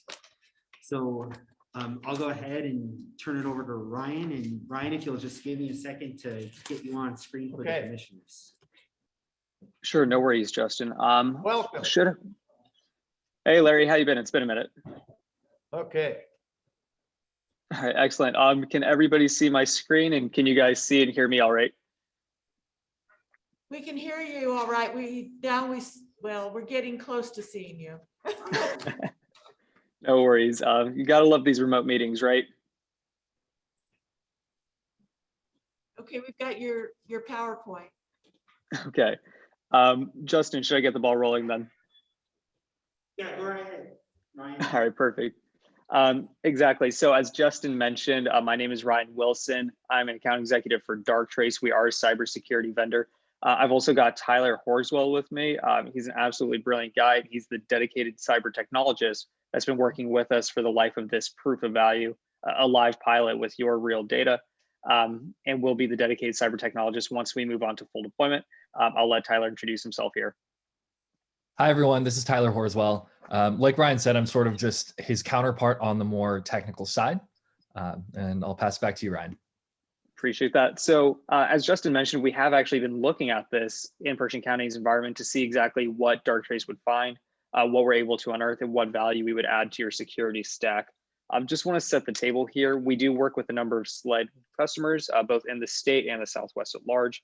And typically when we do a proof of value, my clients are looking for a couple key points in particular, but there's a few pain points. One is that the attackers they're dealing with are highly organized, very often politically motivated, or at least understand that counties represent kind of a point of weakness where there's this information mother load. There's a lot of infrastructure that has to encompass a lot of different things. That infrastructure is often vulnerable because of ICS OT components, and that there's a little bit of inside threat just because of things we have to run or protocols that we're forced to use at the municipality and county level. What everybody tells me is that they want to avoid becoming Atlanta, where the whole city was shut down by ransomware. Recently, the city of Covington, Louisiana has actually been dealing with another ransomware attack, which has effectively taken down their network, and they're still working to figure out what that is that's actually ongoing. And that tracks nationally as well.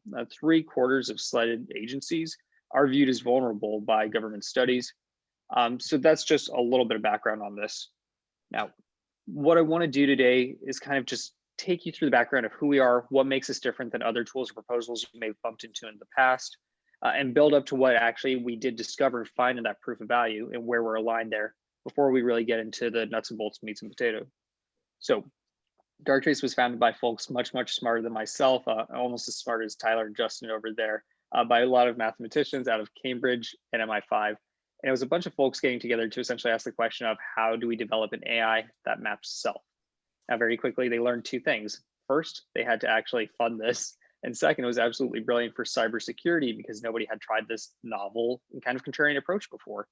Previously, all cybersecurity approaches had been based around identifying bad, coming in with the presumption that you can figure out everything out there that doesn't work, everything out there that's negative, and block it. So it's running on rules and signatures and blacklists. Our approach conversely said, okay, that's really impossible. When we're dealing with inside threats, new, novel, unknown things, it's really impossible. As an example, I was doing another one of these proof of values with a different SLED client in the state. And what we actually found was that there was a lot of beaconing going on where they had to install these thermal sensors given the day and age.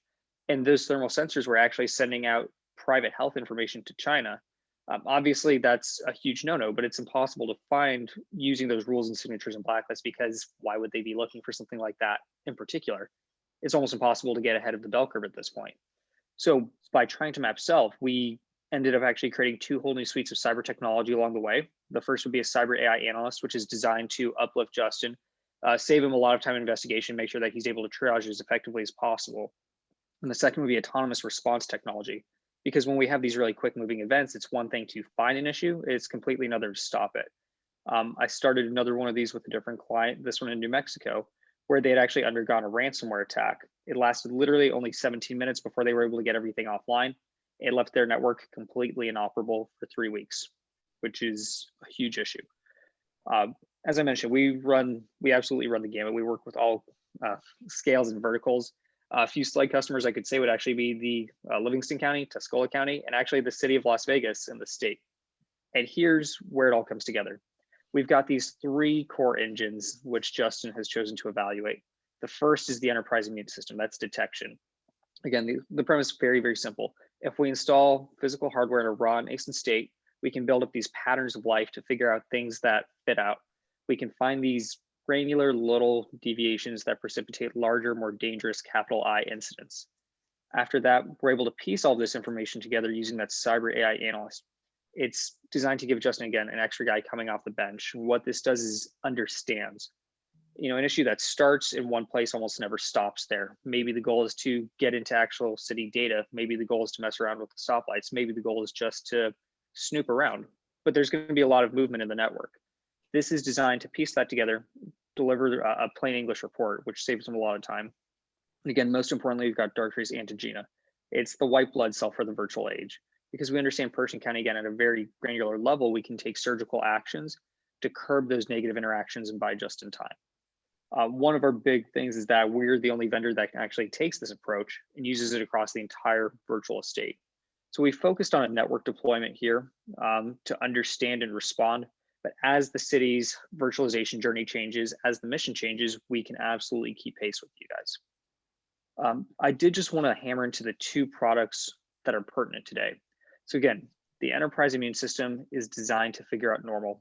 There's no rules, there's no signatures. There's a very quick baseline. At this point, we have a very sophisticated understanding of what makes sense of that pattern of life. This is how we find things that have never been seen before, whether it's a 0-day, whether it's inside threat, whether it's a change in behavior that you guys just need to know about. We actually do provide 100% visibility into every user connection instant. And we've prepared a couple that we've discovered today for your viewing.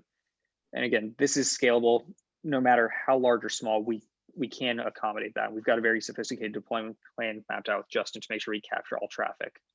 And then when we find something that doesn't make sense, when we find a high fidelity incident, Darktrace Antigena can autonomously respond to make sure that that incident is curbed, corralled, and controlled, buying Justin the time he needs to really respond to it. We've also trialed this as part of that proof of value, and I can say in your own environment it is very effective. I did want to give an example of when we've actually done similar work with another municipality. So we were working with actually a small city government, and what we actually found was that their servers weren't properly protocoled. Essentially, that meant that individuals who shouldn't have been able to could access a lot of potentially damaging information, certainly very private information. So as a result, the addresses, phone numbers, vehicle registration numbers even, of the citizens of this municipality were actually all uploaded and encrypted to an external database via these unencrypted connections. So this highly sensitive data was intended for limited access by select employees, but the security oversight had actually made that available to any attacker capable of scanning the perimeter of the network. Essentially what this means is there's little bots or individuals just probing at those outer defenses to see if they can find any weakness. And in this example, they actually were able to. Now, the city was actually unaware of this misconfiguration. It remained under the radar just because those rules and signatures and blacklists aren't designed to look for things like this. That traditional security stack doesn't really find this as being part of the wheelhouse. However, when Darktrace detected this unusual connection to a rare IP from a desktop within the company, we were actually able to verify that the communication was revealing sensitive public information, which the attacker could gather to prepare for future spear phishing attacks or even identity fraud. So by providing this real-time visibility, this organization was able to curb that autonomously and reconfigure their defenses to make sure that it was appropriately covered. Does anybody have any questions so far? I have covered a lot of ground and just want to make sure that everything's tracking. I don't have any questions. Good job so far. Appreciate that. So at our core, what we do is learn, detect, and respond, and we cover the entire virtual estate. Justin can vouch to this. And what we actually want to do now is dive into these instances. Now, because this does pertain to your security stack or the security posture of the county, this is a 30,000 foot view. But what we found were examples of internal reconnaissance, suspicious connections, possible malware even, or even compliance violations, people downloading things that they shouldn't, not with malicious intent, just not aware of the threat that that posed to the organization.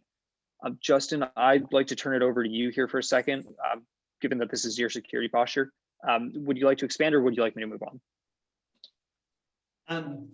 So I just about these incidents, this is something that's actually invaluable for us because it isn't just security at the border of our territory, it's within it.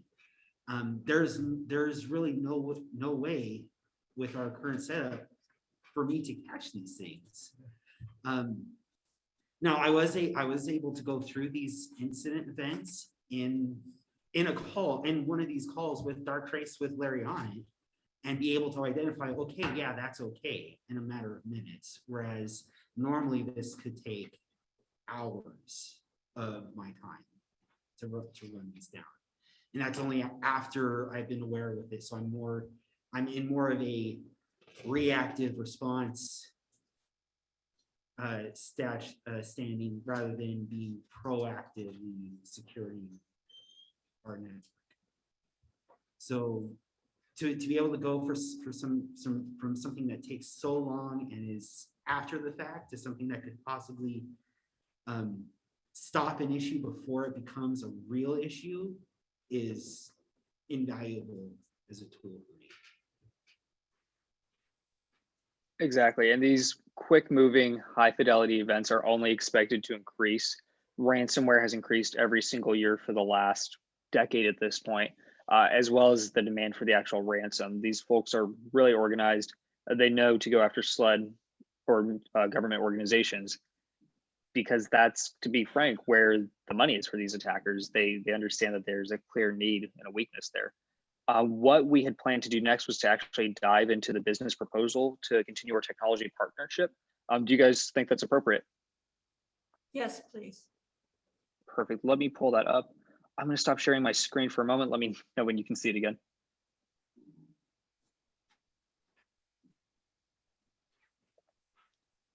All right, we should have basically the same background behind me on a white sheet. Can everybody see that?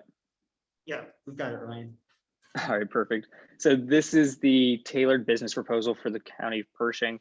One thing I do just want to say is that we view this as a partnership. Justin has been fantastic this entire time. I'm glad that we're aligned from a technological point. I think we did demonstrate a lot of proof of value during this pilot. One thing we wanted to include was a little bit of company background so you can digest this at your own pace, as well as an explainer for the approach and the three main products that we've discussed for full deployment. Now, here's what I figure you guys are most interested in. This would actually be the pricing. Now, because pricing is tied to how we deploy and what we're covering, we can't expose that as it does actually relate to the county's security posture, but this would be $21,000 a year with a $86,000 total spend over the 4-year contract. Justin has negotiated really aggressive pricing and terms. Would love to get everybody's thoughts here. And just for your information, the first payment wouldn't be until the new fiscal year. Oh, okay. I've talked with Reen about this, and the ad valorem is Yeah, what we the ad discussed. valorem, but we'll need to discuss this in budgets because there's other things that have had to be moved to ad valorem also. Okay. If any of the commissioners or want to see the actual breakdown of the costs, I do have that. I'd be happy to share that with you outside of the public meeting. I did forward Bryce the information as well, the agreements and everything, so he would have a chance to review it as well. I'd like to see if we could get a copy of the presentation, because that way we can just look through it carefully. You Is should that have possible? it in your packet. Yeah, everything Tyler. Oh, this, okay, it's separate. Okay, Yeah, sorry. everything that Ryan has gone over today, I gave to Karen to distribute to you, so. Okay. You do have it. All right, sorry, I wasn't looking at it. Okay. Anyway, thank you, sorry. So I'd like to have a little time to go over it, and then we can talk about it in budget too. Okay, So are there any other counties using this system? absolutely. I've actually, because of their security, I can't, I've actually talked to other users. Ryan was great about getting a meeting set up with another one of his clients. I cannot tell you who that It's was. private information, That is right? absolutely private information, and I definitely wouldn't want to get Ryan in trouble. Yeah, no, I don't have a problem with that. I just want it in Nevada, right? I can't tell you. Oh, I can't tell you. can't in this even tell forum. me that? No, Okay. I can't. If Ryan wants to No, chime no, in it's and fine. say, I can't tell you who But that you is in the researched public. this. Well, I think he mentioned a couple during his presentation. He did. Yeah. He did mention in his presentation that city of Las Vegas. is Oh, using this. okay. That may have been when I left for a minute. Or am I Sure. too So late? I can confirm in the state of Nevada that we do work with the city of Las Vegas as well as numerous other SLED organizations, several of which I know that you guys have interfaced with and worked with in the past. That being said, for security purposes, I can't say exactly who that is. I understand. Thank you very much. I appreciate that. But if you would like to approach me offline, then I can give you a little more information. I think for Darktrace's relationships with their clients, I should probably still withhold exactly who I talked to. But I'd be willing to tell you about what we discussed. Okay, all right, great. It was a really great conversation. Yeah, I don't have any other questions at this point. Excellent. The one thing I just wanted to add here was that because it's actually our end of quarter, Justin was able to negotiate some really aggressive pricing along that timeline. So that's what we're just aiming to work together towards. Yeah, so what cut out right there is we have a March 26th deadline. Is that correct, Ryan? That is correct. Yeah, that's the part that dropped out when he was talking. Ah, okay. So we do need to make a decision today. Yes. Right. I don't know if it can be. I'm not sure. Well, Justin presents his budget tomorrow. Yes. And then maybe after that presentation, if there's a need for a special meeting to approve funding to contract with Darktrace, then the board could do it. But like Reen said, I think that she needs to be able to show that some things are being moved around and ad valorem taxes. And that will give the commission a little more time to review the presentation that Mr. Wilson provided. And then maybe the board can make a decision now prior to the.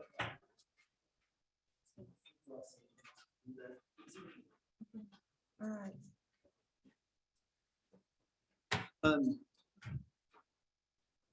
With that should work so long as we can get Ryan an answer by the 26th. Yeah.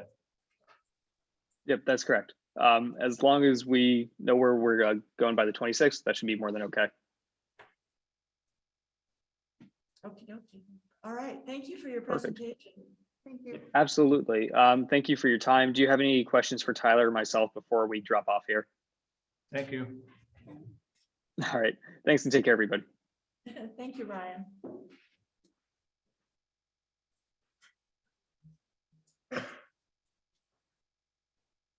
We have a 10:30 coming. Derby Field, that's a fairly fast one to go through. This is approval of independent fee estimate for, actually it's for the FAA. They are requiring this with, so they get an independent fee, which to compare with Armstrong Consulting. And Bryce has reviewed this. Any comments? No, that's good to me. It was straightforward to. I'm ready for a motion. And this comes out of the federal funding? Or? We'll have to pay it and then we'll be reimbursed. And then it'll be reimbursed out of the grant. Okay. So I will go ahead and make a motion that we approve the design engineering services independent agreement with Rude and Associates in the amount of $2,500 for Derby Field Airport. Second. Still a couple more minutes. Oh, we have a motion and a second. All those in favor? Aye. Aye. Motion passed. Proclamations and awards, anything? Grass Valley, you're still not on there, are you, Sean?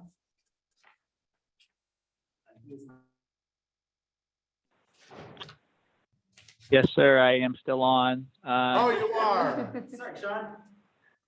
Yeah, I had to find the unmute button, sorry. So Grass Valley Advisory Board is intending to have a March meeting that will be consistent with all the guidelines for social distancing and crowd limitations and all that stuff. But we are looking for Monday, March 29th for a regular meeting. And we're primarily going to talk about, COVID update stuff and trying to set a calendar for later on in the year for things like our turkey bingo and that kind of stuff. So that's it for Grass Valley Advisory Board. Thank you. Thank you. It's your turn. Are you gonna be able to go? Yes. Okay, great. March, that's what I'm just looking at. Yeah, 29. I'm good. Okay. We're not really having any time to do that. I guess we could go through board appointments in 2 minutes. We have a letter from Robert McDougall for the Airport Advisory Board. We have a vacancy there. And we also have a letter from Penny Bellinger for the County Museum Board. And we have an opening on the museum board. Yes, we do. Yes, we do. Yeah, we do. I'll move to approve Mr. McDougall and Mr. Ballinger. McDougall's Airport and Bellinger's for Airport, Museum. Ballinger Museum Advisory Board. And I will second. We have a motion and a second for approval. All those in favor? Aye. Motion passed. Okay, it's 10:30. We have a timed event, which is a public hearing on a proposed ordinance number 346, amending chapter 108 of the Pershing County Development Code by amending the provisions of 17.08.25 to authorize solar energy development in the Ag Preservation Overlay District with a special use permit.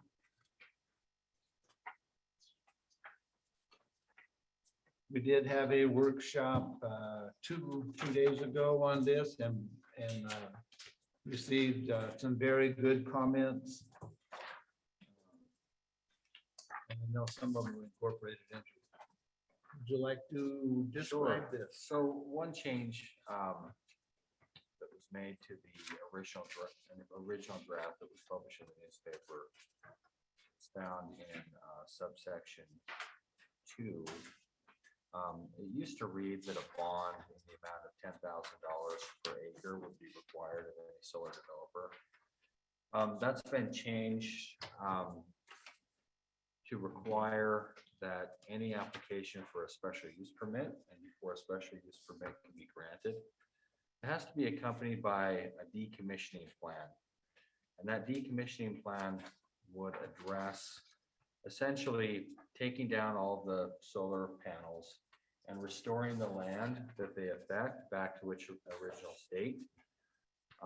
The Board of County Commissioners or the Regional Planning Commission, they can place conditions on that decommissioning plan, such as restoration of the site for agricultural crops or forest resource land as applicable, restoration of soil areas, retention of access roads. There are a lot of conditions that the commission can impose. Along with that, within the decommissioning plan, the applicant has to submit a performance bond to make sure that the decommissioning plan can actually be paid for. And the amount of the performance bond would be reviewed by the county's legal counsel. But really what would, I guess the way that they would come up with the amount that would guarantee that the decommissioning plan would be effectual is to have have it approved by an engineer, and the engineer would be probably selected by the applicant and then approved by the county. So rather than just requiring a 10,000 bond per acre, there's going to be a decommissioning plan and a performance bond. It's going to be reviewed by an engineer to make sure that the engineer thinks that that amount of money can actually be used or is going to cover all the costs associated with restoring the property back to its original condition. Another change to the original draft is that we've included the definition of prime farmland in the development code as it exists now. The definition for prime farmland is based upon a definition from the USDA from 1983. And it says that the definition is attached to an appendix in the back of the plan, and it's not. I went over to Lacey's office because she's in charge of keeping all the records, and we couldn't find one, and that's not Lacey's fault. Please understand, I'm not trying to blame her. We just couldn't find the definition. And so what we did is we adopted the definition from the United States Department of Agricultural Natural Resource Conservation Service for the definition of prime farmland. And that's included within the development code.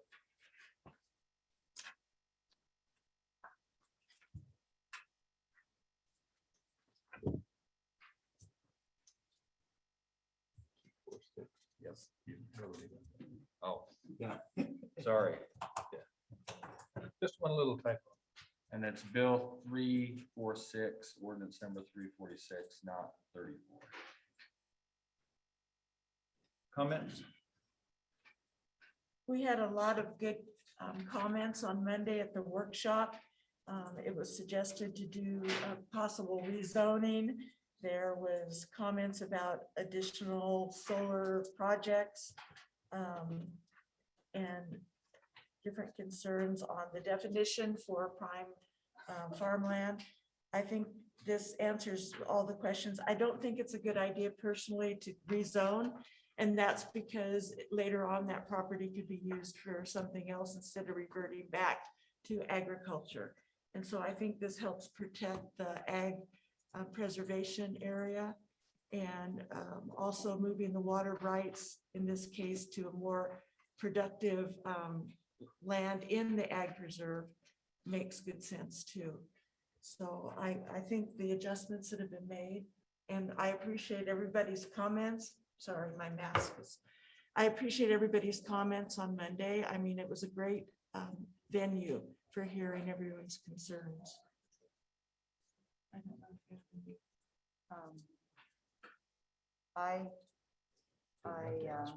like what we ended up with. It stays in the ag preservation district, it reverts back, and the water is put to use down somewhere else in the valley. This parcel is actually marginal farmland, so. And it's gonna be done on a case-by-case basis, so I don't have an Yeah. issue with Right. that. Yeah. Comments? Questions? Mr. McDougal? Want to see? I'd like to see a copy of the ordinance. I don't think anyone in the audience has had access to that. Oh, okay. Sorry. Most people that came here for this would be interested in reading the text of the ordinance. Do you want to read the portion that we were changing? Yeah, I think that the first draft was posted online and was also published in the newspaper. There have been some additions since it was published.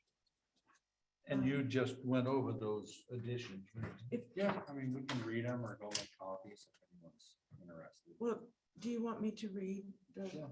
I can do that. Sorry. What was that, Jordan? Can we put it on the screen for people to follow along? We don't have it scanned. There's not an electronic.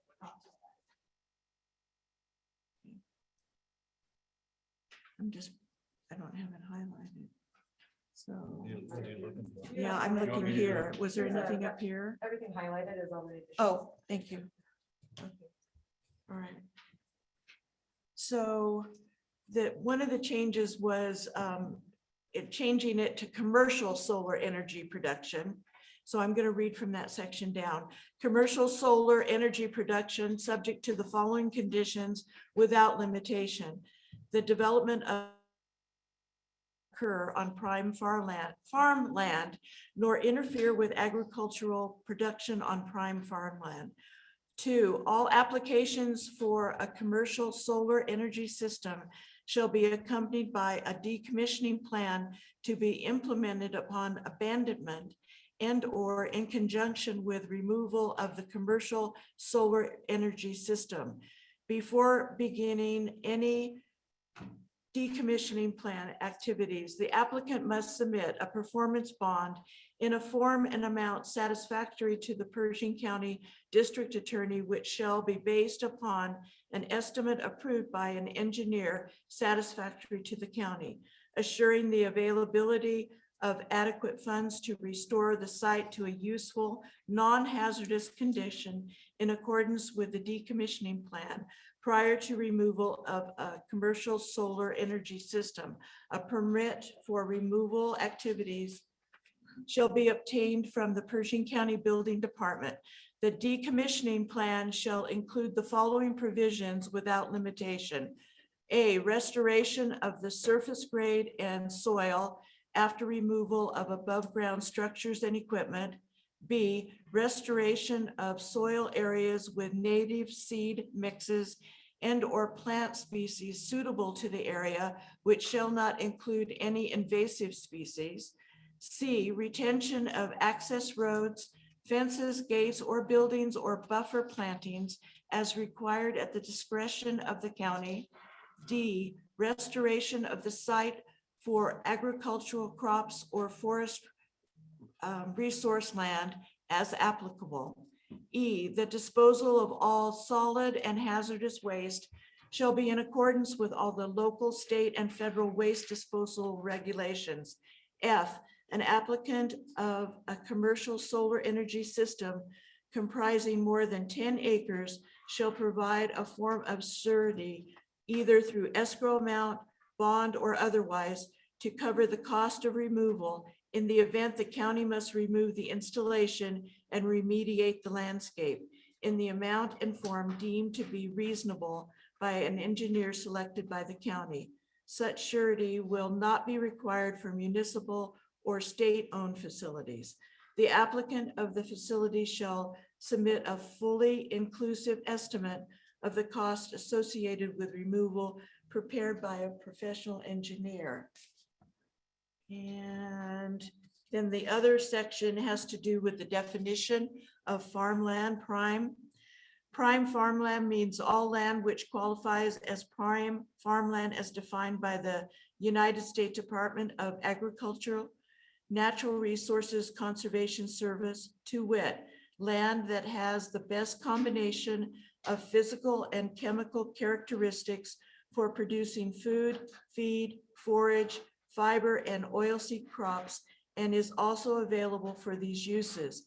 It has the soil quality, growing season, and moisture supply needed to produce economically sustained high yields of crops, when treated and managed according to acceptable farming methods, including water management.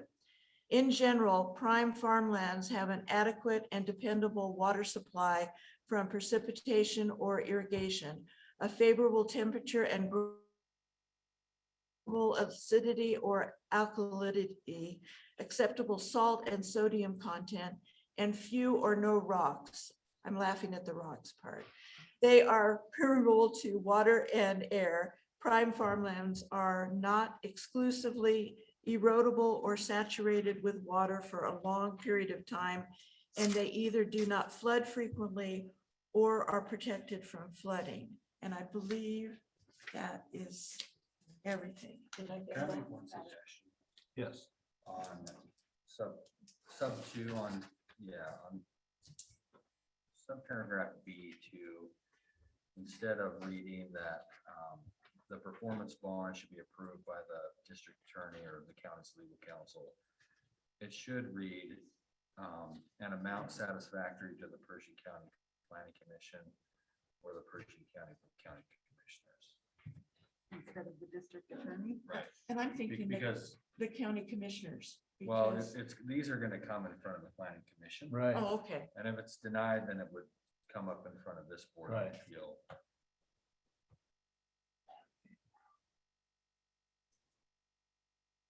Rob, I miss you for reading those things. He does a great job at reading them.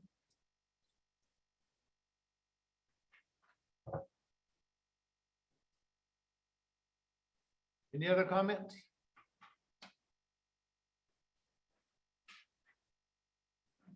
No, you already had yours. I'll go ahead and make actual comment. I want to thank the board for incorporating a lot of these suggestions from the other day. I think that was a tremendously useful meeting. And I feel like you've taken the steps you need to prevent the potential of losing the prime farmland in Yes. the valley. And that was my biggest concern. I've always been in favor of the solar commercial solar farms, but at the same time, I didn't want it to be in conflict with the agriculture in this valley. I feel Yes. comfortable that you've taken care of that. And that was our feelings as well. But thank you very much. Thank you. And we do appreciate everybody's comments and coming to the workshop.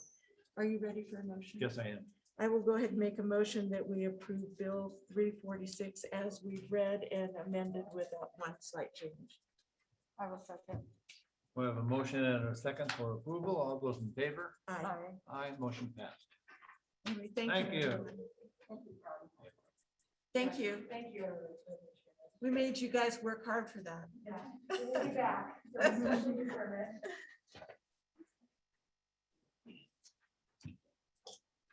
Okay, we have first reading of a proposed. We have the next item up is number 11, which is first reading of a proposed. You want to go to 14, because I think that's what most people. I can go to 14. Number 14 will come up next. Amendment to resolution number 210201 on emergency powers of the governor of Nevada. A resolution in support of the local economy and businesses impacted by COVID-19 restrictions, including requests for a reduction of said restrictions to protect local citizens. Yep. I submitted this resolution for our county for a couple of reasons. I think that we need to protect our businesses, and I have a business and I haven't really been affected by the restrictions, but I live in this town and I see what's happening to our businesses. The cases are going down, and I think that it's time that we open up. And there's multiple treatments out there now, and as they said, they're gonna have 700 vaccines available next week on March 27th. And the senior center's open. And the senior center's open, and there's multiple treatments as well, like the remdesivir, the ivermectin, hydroxychloroquine. And there's been many, as I go around town and talk to the businesses, a lot of them are in full support of us opening back up. And I think it's a testament to our county in that we can be healthy and safe, in that at the beginning of this, when we had a neighboring county, Humboldt, that had the highest per capita cases in the state, and we had no cases. I think that shows that we can sanitize, we can social distance, and this was when we weren't wearing masks. That we can stay home if we're sick. We know how to be healthy and take care of ourselves, and we're responsible citizens in our community. White Pine and Eureka have had this resolution passed since December, and they have virtually been not wearing masks, and they haven't been reducing their capacities in their restaurants, and they haven't had an uptick of cases. And so I think that we need to do this for our kids, for our businesses. I mean, we don't know what the long-term effects are. They're not coming out with the studies telling us what are the long-term effects on our kids of wearing the mask and telling them we need to be afraid.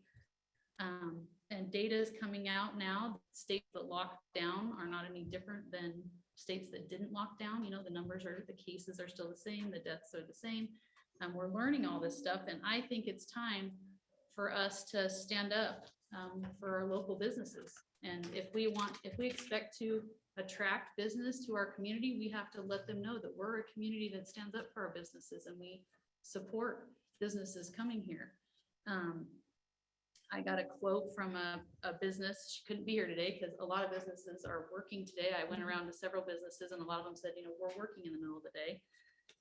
But a business in Pershing County that's been here for 21 years, she said, we've been following the mandates, regulations, washing our hands, wearing our masks, sanitizing, social distancing. It's now time for businesses, churches, students, sporting events, minus the ridiculous restrictions, to open up, and community events like Frontier Days to get out from under the death grip of the mandates and allow the economy to grow, and hope it's not too late for our businesses. Hope that we don't lose business. I mean, our community can't handle any more businesses leaving.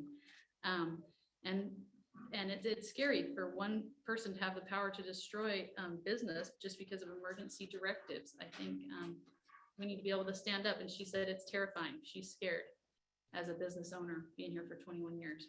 And we've had so far 18 OSHA complaints in our town. And none of them have turned into violations, thankfully.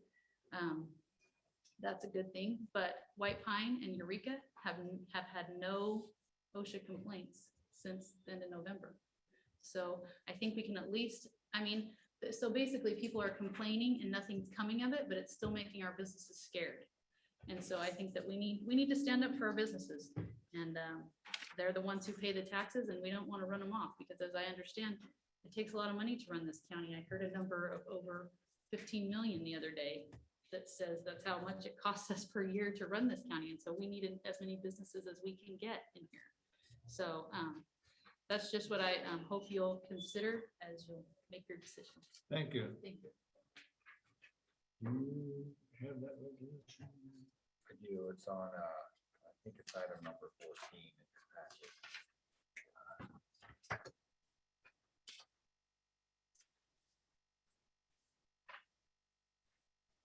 So I have a comment. You have a comment? I have a comment. Amanda, I sincerely appreciate all the work. I don't know if everybody can hear me. All the work that you've done going around to the businesses.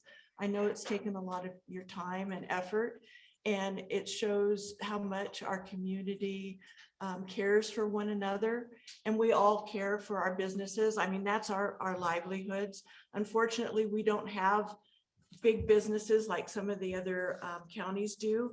So our mom and pop businesses are extremely important to us in every aspect, our agriculture, everything that we do, mining.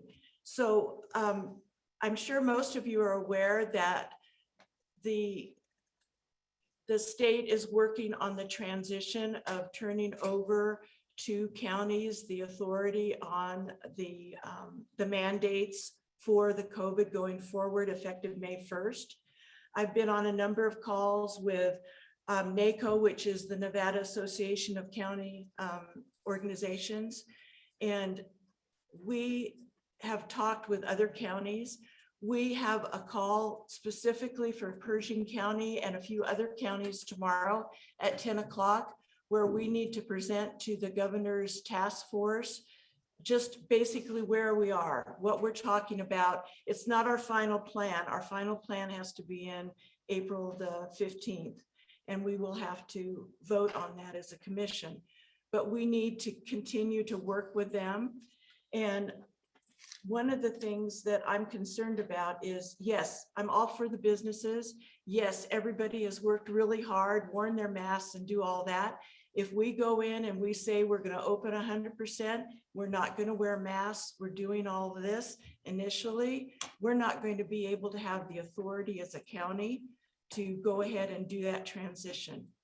And all it does is infuriate the governor's office and this task force. And I don't think that we have the authority to tell the sheriff, just a second, I have the authority to tell the sheriff or the district attorney whether they can prosecute or not prosecute. That's up to the sheriff and the DA. And I'm thinking that those are kind of mute issues as it is. We did pass a resolution where we supported our businesses. We supported our schools. We supported opening up the churches. We did all of that. And that has helped with the task force and the governor's office transitioning it over so that we have county rule. Now, that doesn't mean that the county, as we go along, we're going to watch the cases very carefully and everything that goes on, the hospital, you know, how many people are receive immunizations and everything. But I personally don't feel that we can pass a resolution like this and send it on. It's like a poke in the eye. And I'm not saying I don't support businesses, because I do, extremely. But I think that the governor doesn't care about it. No, he doesn't care. Just like our school board, they told them we couldn't open schools, couldn't open, but we did. We have to have outbreak. We need And to our set schools up are for open. students. Yes. Those are our kids. How is it affecting them? They're isolating those kids, locking them down. Kids are committing suicide. This is not funny. We need to get our businesses open. I'm not kidding. You think that this is just a political issue against the governor? White Pine did it, and their citizens are proud of them. And I don't think at the end of the day, in a year from now, 2 years from now, the governor Sisolak or whoever's in charge is going to remember that we said we're not following your rules, because if we don't do this, they're just going to keep emergency directives every time they decide that they want more power. We have to say we're standing up to you, and I don't think the governor Sisolak cares about whether we get money or not get money. He's just going to say whatever. You know, I'm taking care of me in Vegas. He just bought a $14 million jets. Was that for us? It costs over 15 million to run our county. He doesn't care about us. Rob, So, yeah. I know where you and I stand. Yeah, exactly. And I fully support this resolution. It's time to grow some. Yes. What? The governor has acted unconstitutionally and illegally. He does not have the authority to be dictating, especially considering the pandemic was over months ago. And it's time to poke him in the eye. None of these resolutions that we did when I was on this board had any teeth, and none of them went anywhere. This group that he put together to supposedly look at giving stuff back to the county has done nothing. They've had plenty of time, and they've done nothing. This needs to be presented on that phone call tomorrow, and let them know we're sick and tired of being screwed by Clark County, because that's what's happening. The governor and all of his staff are from Las Vegas, and they don't give a darn about 14 or 15 other counties in this state. And it's time to hold their feet to the fire and say, damn it, we've had enough. Thank you. Comment? I understood the county is hostage for the dictator. Well, he's waiting for permission to let people live or breathe. So people kind of maybe don't read the Constitution of the state of Nevada, but it, the section 1 says all men are by nature free and equal and have certain inalienable rights, which are those of enjoying and defending life and liberty. From the moment he said that I cannot step inside the store because I refuse to put a mask for my religious belief, go read the Bible, don't cover your face, let your shine light, you are the image of your creator. He's violating my religion's constitutional rights, federal constitutional rights, and state federal constitutional rights. There is another point that it says here in the section 2 that the government is strictly for protection, security, and benefits of the people. Screw people's business, destroy their lives, putting that under the pressure to, what am I gonna eat tomorrow? How am I gonna pay my house? It's a mental torment. It's a war against American people. So going ahead, it says, but the paramount alliance of every citizen is doing to the federal government in the exercise of its constitutional power, which means the Constitution limit even Biden. He has limits to act.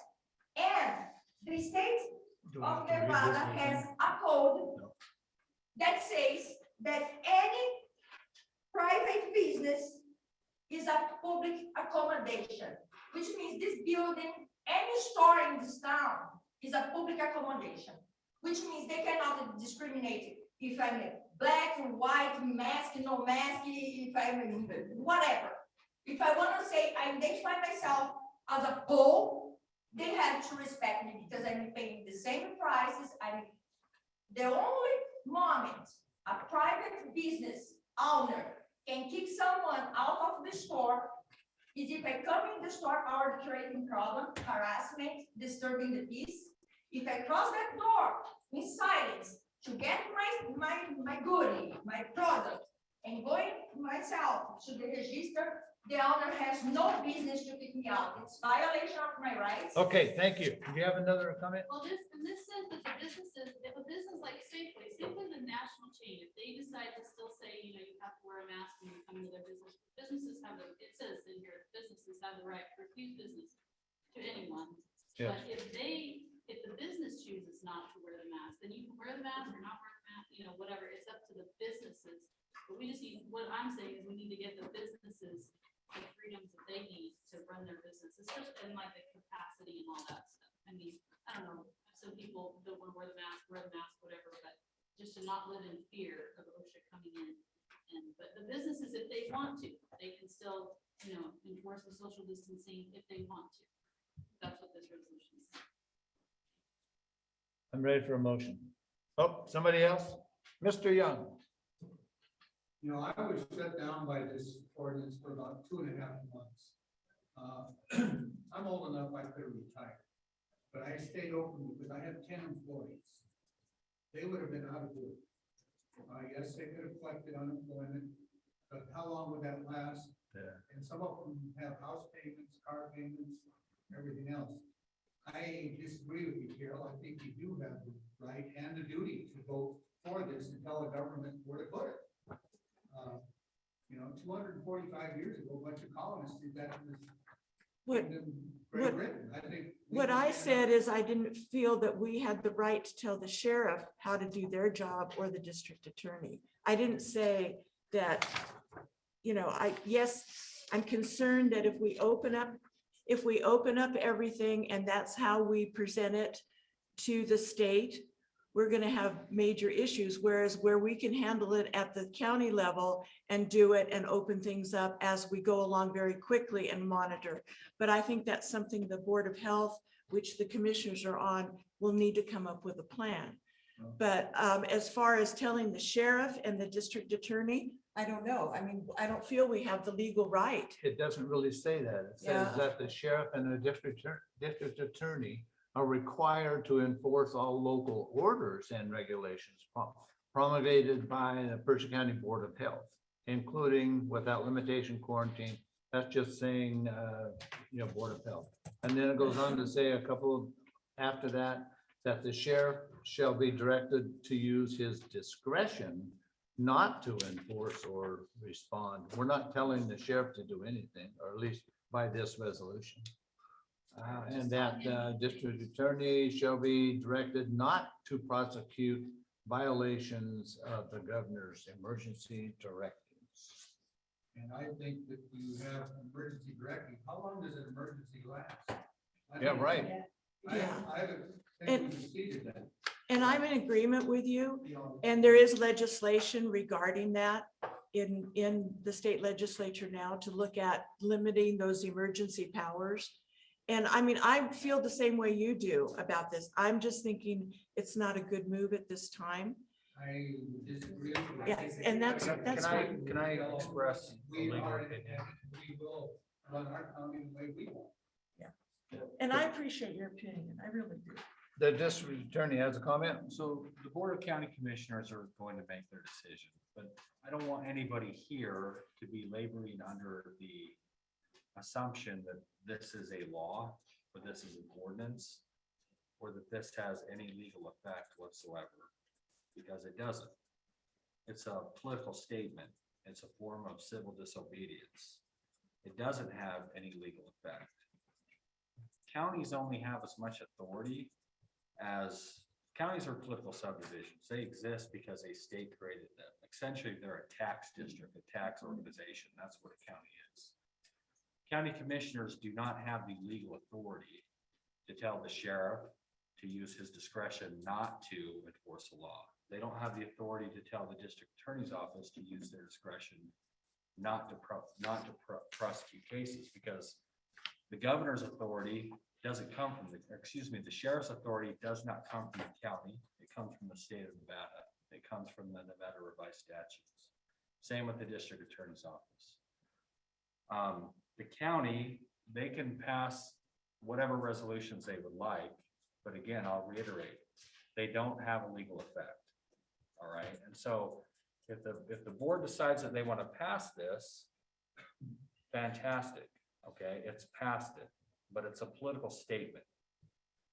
It's not a law. Okay. These are the emergency directives, right? Okay, but that's, I mean, that's arguable. That's something that can actually go to court and a court can decide. And those directives have been challenged by courts, and I'm not advocating for the directives. Please don't misinterpret what I'm saying. But I want you guys to be clear, these resolutions are not law, okay? They're political statements from the county commissioners. You said one thing earlier, it's civil disobedience. Look what happened with Muhammad Gandhi. and Correct. Martin Luther King. They Correct. did a good Steve, job. Steve, I Steve, think we need to do the same. Steve, I'm not saying, okay, that it's not civil disobedience. I'm not saying that civil disobedience does not have a proper place and shouldn't be exercised at appropriate times. Civil disobedience can be effective. I agree with you. But I'm saying that that's what this would be. It doesn't have the effect of law. And I think we should do it. So Okay, and if that's it's up to not the a board. law and the police don't need to get involved, why do they call the cops on you at Big R? You refuse to wear your mask. But that's not what I said. I said that the resolution is not a law. If it's not a law, then why do they call the cops on you? Okay, that's Big R's. This That's Big resolution, R. this resolution, Darla, that Amanda is proposing Mhm. does not have the effect of law. That's different from Big R picking up the phone and saying, hey, someone's not wearing a mask. And the reason why they do that is that they have the right to do that as a private business. And if someone's not wearing a mask and they want someone to wear a mask, they're not getting in trouble because they're wearing a mask. They're getting in trouble because at that point they're trespassing on private property. That's the how legal we theory. handle it, because according with Nevada revised statutes, it's a place of accommodation. They cannot discriminate by any means. So if, like I said, I cross the door inside, I said, pick my stuff and I mean, not doing disturbance. I mean, not a direct threat.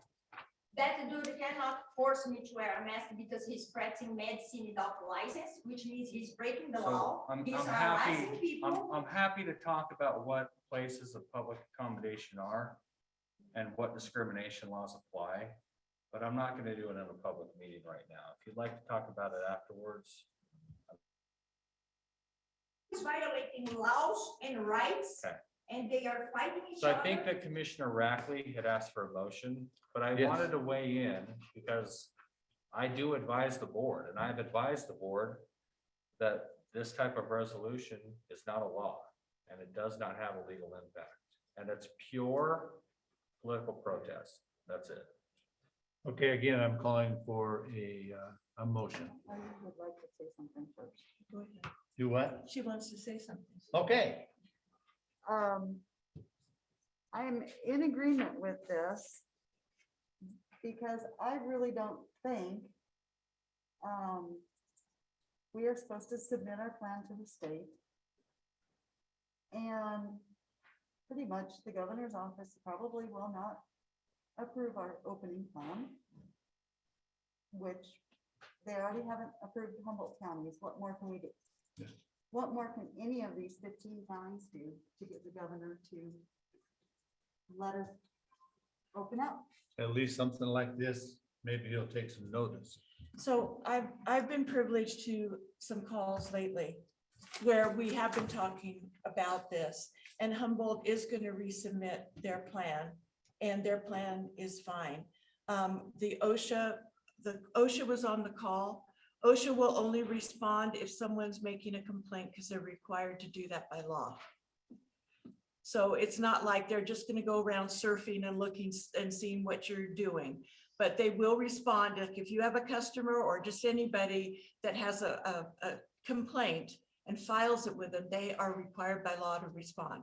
So OSHA's coming all the way out of Carson City or wherever to respond to a complaint? And they have, yes. When But I can't even get the Board of Health.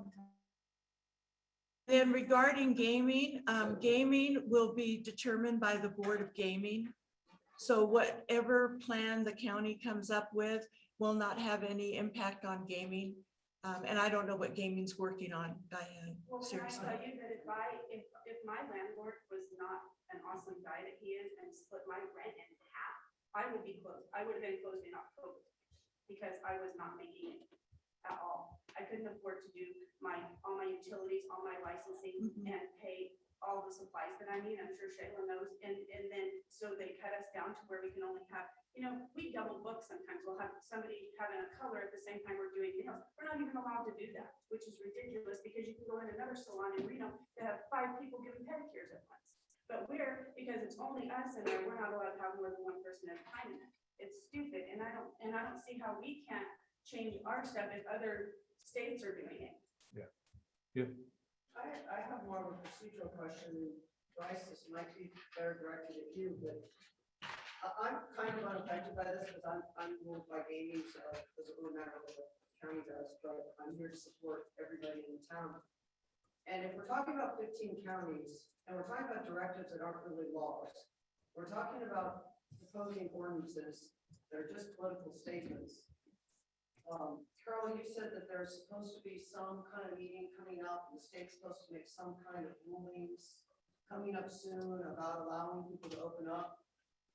If this is going to continue, and we're going to be under directives, so to speak, for the next 6 months or the rest of the year, why don't the counties get together and actually sue the state? I mean, if an ordinance doesn't mean anything and it's not a law, and the directives are not a law, why don't the counties get together? Why don't we challenge these directives and get it on the books as they are not a law, and therefore the counties, we can all move forward? It's more of a procedural question than anything, but it sounds to me like we're going maybe in the wrong direction if we're just beating a dead horse. So it was just something I thought I'd throw out there. So, Diane, I think that everybody on the board be in favor of that. I do want to correct one thing. I didn't say that an ordinance is not a law. I said that these resolutions, this kind of. I'm sorry, That's I was referring to what you were saying. I'm aware of at least 2 challenges to these directives that have been kicked out of district courts in Nevada already.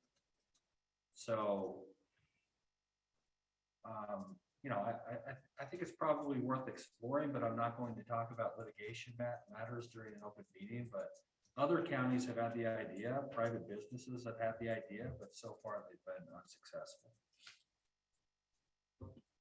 That's what I kind of feel like with this. I mean, Lyon County's done it, Lyon County, White Pine, Eureka, if we do it, Lander County, Elko, these other counties, I mean, that's kind of what Diane is saying. If we're all kind of the other 15 counties are kind of bonding together. If we're all on the same page, then we're more likely to all come together and say, yes, us rural counties can fight this together. If we pass the resolution too, but if they don't know what page we're on, if the Lyon County says, well, they passed a watered down one, are they gonna, throw us under the bus? you know, if we all are on the same page, it's. in the All the counties are on the same page. When we're on the calls, they are all on the same page. But what we're doing is we're using diplomacy and how we're proceeding because we know what's going to happen if we just all come out and say that. And I understand what you're all saying, and I feel the same way. I understand what Rob's saying when he says, you know, all of this. I don't like how the country's going, period. Okay, and that's my personal opinion, and I'm sure a lot of everybody else's opinion. But at this point, for us as have the authority to do what you guys want us to do, we need to go forward with what we have to do with the state. And then I feel we will have that.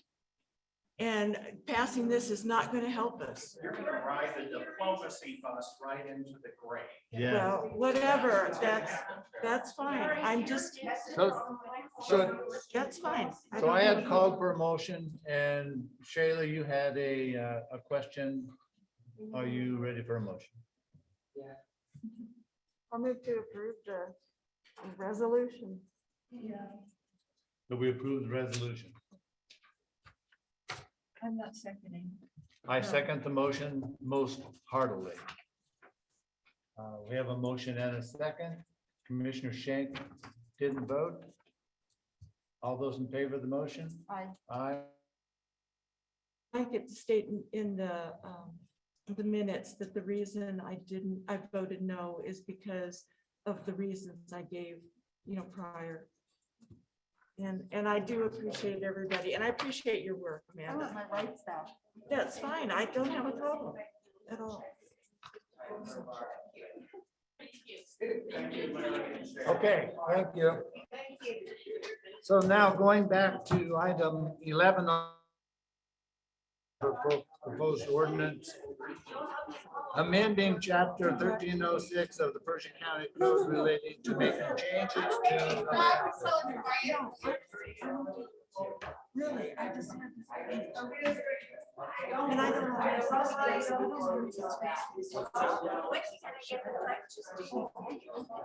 How about Monday of next week? Like 9 o'clock, Monday morning? Okay. Yeah, I want to modify some of these laws. Actually, people are calling talks to force people to break the law. And it's like, No, but that's I what have they're saying. We'll talk on Monday. Monday, right. Thank you. What I read. Oh, thank you, Karen, very much. Thank you.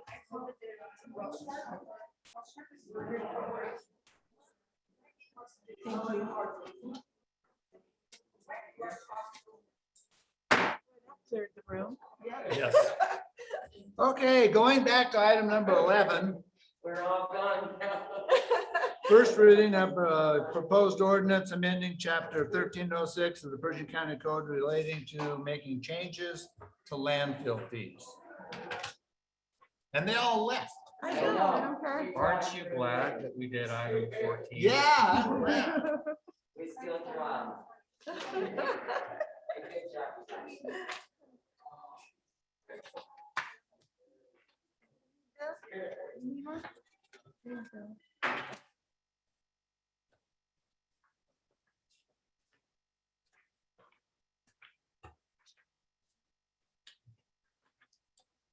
Okay, Bryce has done a lot of work in obtaining information from other places. All right, so if it's all right, Commissioner Rackley, I'll kind of explain what I've handed out. Everyone should have a copy of this document, and everyone should have a copy of chapter 1306, Pershing County Code.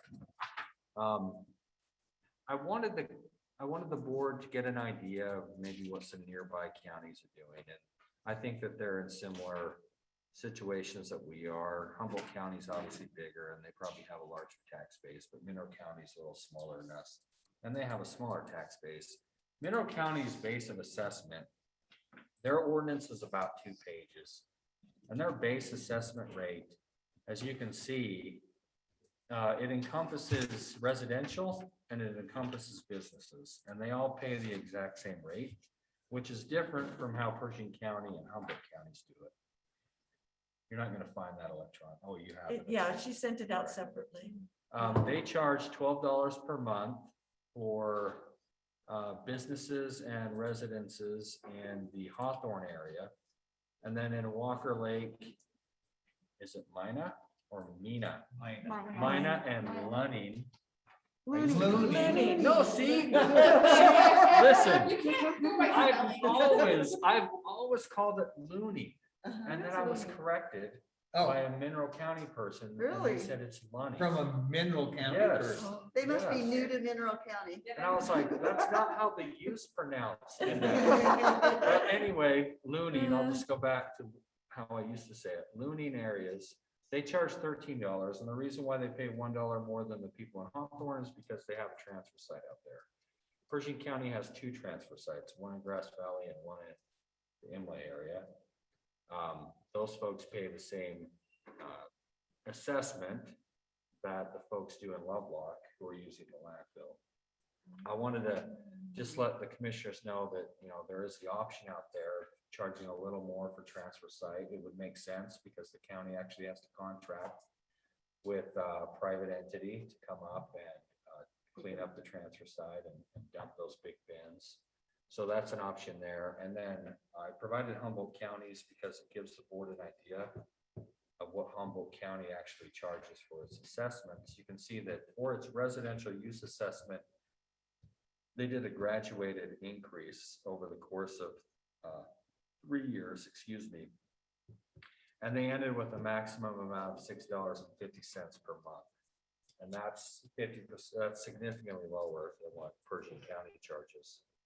So for our residential rate, I think that the residential rate is reasonable. It's not as reasonable as Humboldt counties, but I don't think that the residential rate really needs to change very much. It looks like that's kind of, it's what Mineral County's charging. If anything, maybe, you know, it could go up $1 or so in those transfer site areas, but the county's probably where it should be for the residential. I couldn't find any other comparable assessment rates. And the reason for that is that a lot of different counties, they just do sole transfer sites, or they contract with private entities, and the private entities make the assessment for the landfill and for the garbage rates. So we're a bit unique in that, you know, we run our own municipal. But I will get White Pines later today. They were just a little slow in getting them to me. I think the real area that may need to be addressed by the landfill assessment, if you look at chapter 13.6, starting on page 3, we have what are called residential equivalents in Pershing County, and it lists all of the entities that aren't really residences. And, you know, obviously they're mostly businesses, churches, schools, other public buildings. And this is what they are charged on their assessment per month.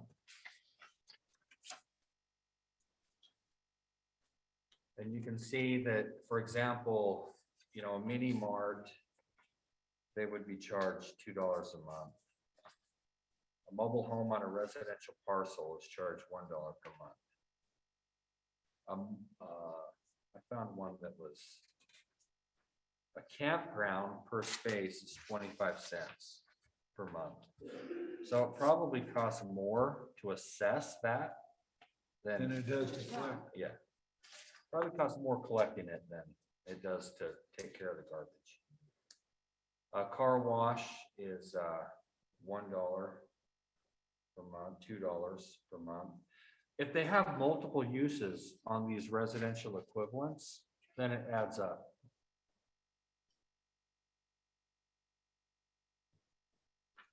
And these can be changed by ordinance or resolution. So, you know, Mineral County, I'll go back to them. They charge everybody the same rate. So if it's a barber shop, all right, it's $12 a month. Which would be a substantial increase from $1 per month, unfortunately. How are you assessed? Is it on your property tax I bill? got the taxes to the shop. So is it $12 a year? I have no idea. I just pay the taxes. Yeah, I just was wondering. I could ask my accountant, but. I mean, at your house, we pay $120 a year. Yeah. At your business, is it, how much, what's the difference? I have no idea. Lacey, do you have Um, access to a bill or some, a tax bill? You So do? And I some just of did these, it some of for these the- are assessed on the secured tax roll and some are assessed on the unsecured tax roll. Well, I know mine, I know with the shop property, it is, that I pay all the taxes with it. And I just was getting everything ready for taxes and I looked at it. But I can't remember what it was. Oh, no, that's, I was just asking you because, because to me, it seems really low, if it's $12. And then It do you does have up to trash 12. pickup? from Yes, the I do. Yeah, The so you county- pay for the city. takes it, yeah, and I Yeah. pay for that. So, but the thing is, I mean, I'm better off because my husband has his job and my shop is paid for, but like Darla said, if you upped hers $12 a month, but Yeah. let's go part way. If we're gonna raise anything, don't raise it like half of what we originally want and then raise it again. Yeah, and I'm not advocating for a certain amount. I'm just, this is just, But But yeah. we need to Food for raise thought. we need to raise some revenue because we need to, I mean, we need it out of the landfill and everything else. But let's wait till people recover from this before yeah, we really raise it. I And mean, it- we could raise it $1 or $2 a year. But if we're gonna, go up to what our surrounding counties are saying, let's do it gradually, not all at once. like Humboldt County, what Humboldt County did. Yeah. Reen, You're do you remember when the county purchased they purchased a loader or was it a bulldozer for the landfill? It was within the last 3 years. It was a loader. It was a loader. Yes. We're paying on it. Right, and that comes directly from landfill, right? Okay, landfill assessments. What does the landfill bring in every year? I'll get my book out. I can look and see, I get the prints every year from Lori, on her tax stuff. This current year between, we budgeted about 292,418. I believe next year is pretty much the same amount. It didn't go up, because of course, unless there was a new property or something. So I would be curious to know what the assessments are for Grass Valley area with the transfer site, Imlay area with the transfer site, and the Rye Patch area as You're well. right, Patrick, yeah. Yeah, so I tried to call Lori yesterday, but I didn't get a hold of her, so I'm gonna follow up just to get those numbers.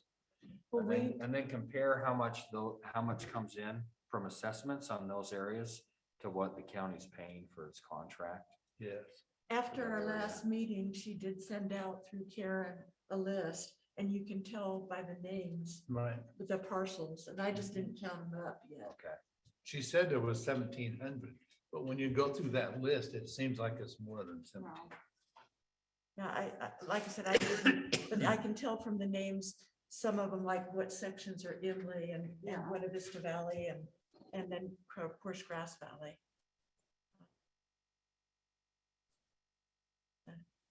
So I don't know if you got that, Bryce. or not. Does, the transfer fees cover the cost of, The assessment fees? Well, the assessment fees, do they cover the transfer station and everything that we have to do to maintain those transfer stations? That's what we're, That's what he's trying to yeah, that's find what I out. want to find out. Because we need to at least do that, Yeah. especially if we have the road department picking up garbage every Monday. Right. Well, and if, if there were a little bit more money for the transfer sites, then maybe they could be beefed up a little bit. And Yeah. maybe security could be improved, put a video camera up on a pole so no one can destroy it and start tracking people who are, there's a big problem in Grass Valley with Humboldt County residents coming Oh, over really? and filling up our transfer site. Don't they have a Yeah. landfill in Humboldt County? oh yeah, they do. They do, because but you we're can't- closer. But the Humboldt County residents who live in the Grass Valley area live far away from it, so it's just a lot easier. So we do get a lot of Humboldt County trying to bring their garbage to our transfer site. Okay. So that's a real big Well, problem. and then I think too, there's no one there, so they can dump things that they would probably have to do. Yeah. if they dumped it. Yeah. Okay. Where is our Emily site, transfer site? As you're going towards Emily, it's on the left-hand side, but it's way, way off the road. Yeah, it's not real close in, but it's, at least it's there. And Right we- Patch, Right Patch doesn't have one. No. And then we have one in Unionville too, don't we? The transfer site? And there's something in Unionville.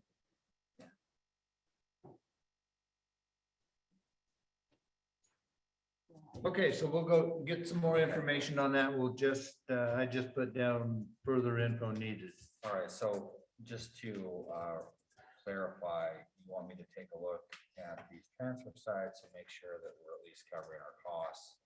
And then if there is an increase on the businesses, it would be a gradual increase over the course of Yes. 3 or 4 years. Okay.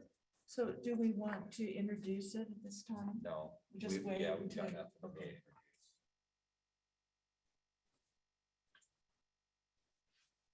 So you okay? Yep. Number 15, CARES funding, update approval of expenditures, update from emergency management relating to COVID-19 discussion. Recently passed federal COVID stimulus bill and anticipated Pershing County funding. Discussion then regarding the state of Nevada transition plan and preparation for of a local mitigation enforcement plan to receive delegation authority from the state of Nevada. You heard my thoughts on this. I don't think that Pershing County can do anything more than what they've already done to mitigate this. If the state wants more, I don't know what else we can do. They're not asking us for more. They want to transition the authority over to the county. Right. So that we are monitoring it. We're taking care of it. We've always done that. I understand, but in the past, though, we've had dictates from the state on Yeah. what percentages we could open and everything else.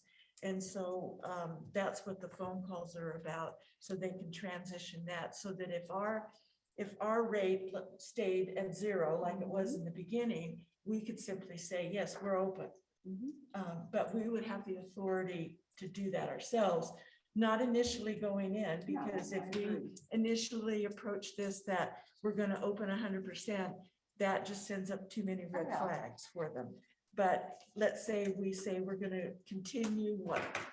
We're gonna continue the immunizations, we're gonna continue monitoring the cases and doing everything we can to keep the numbers low.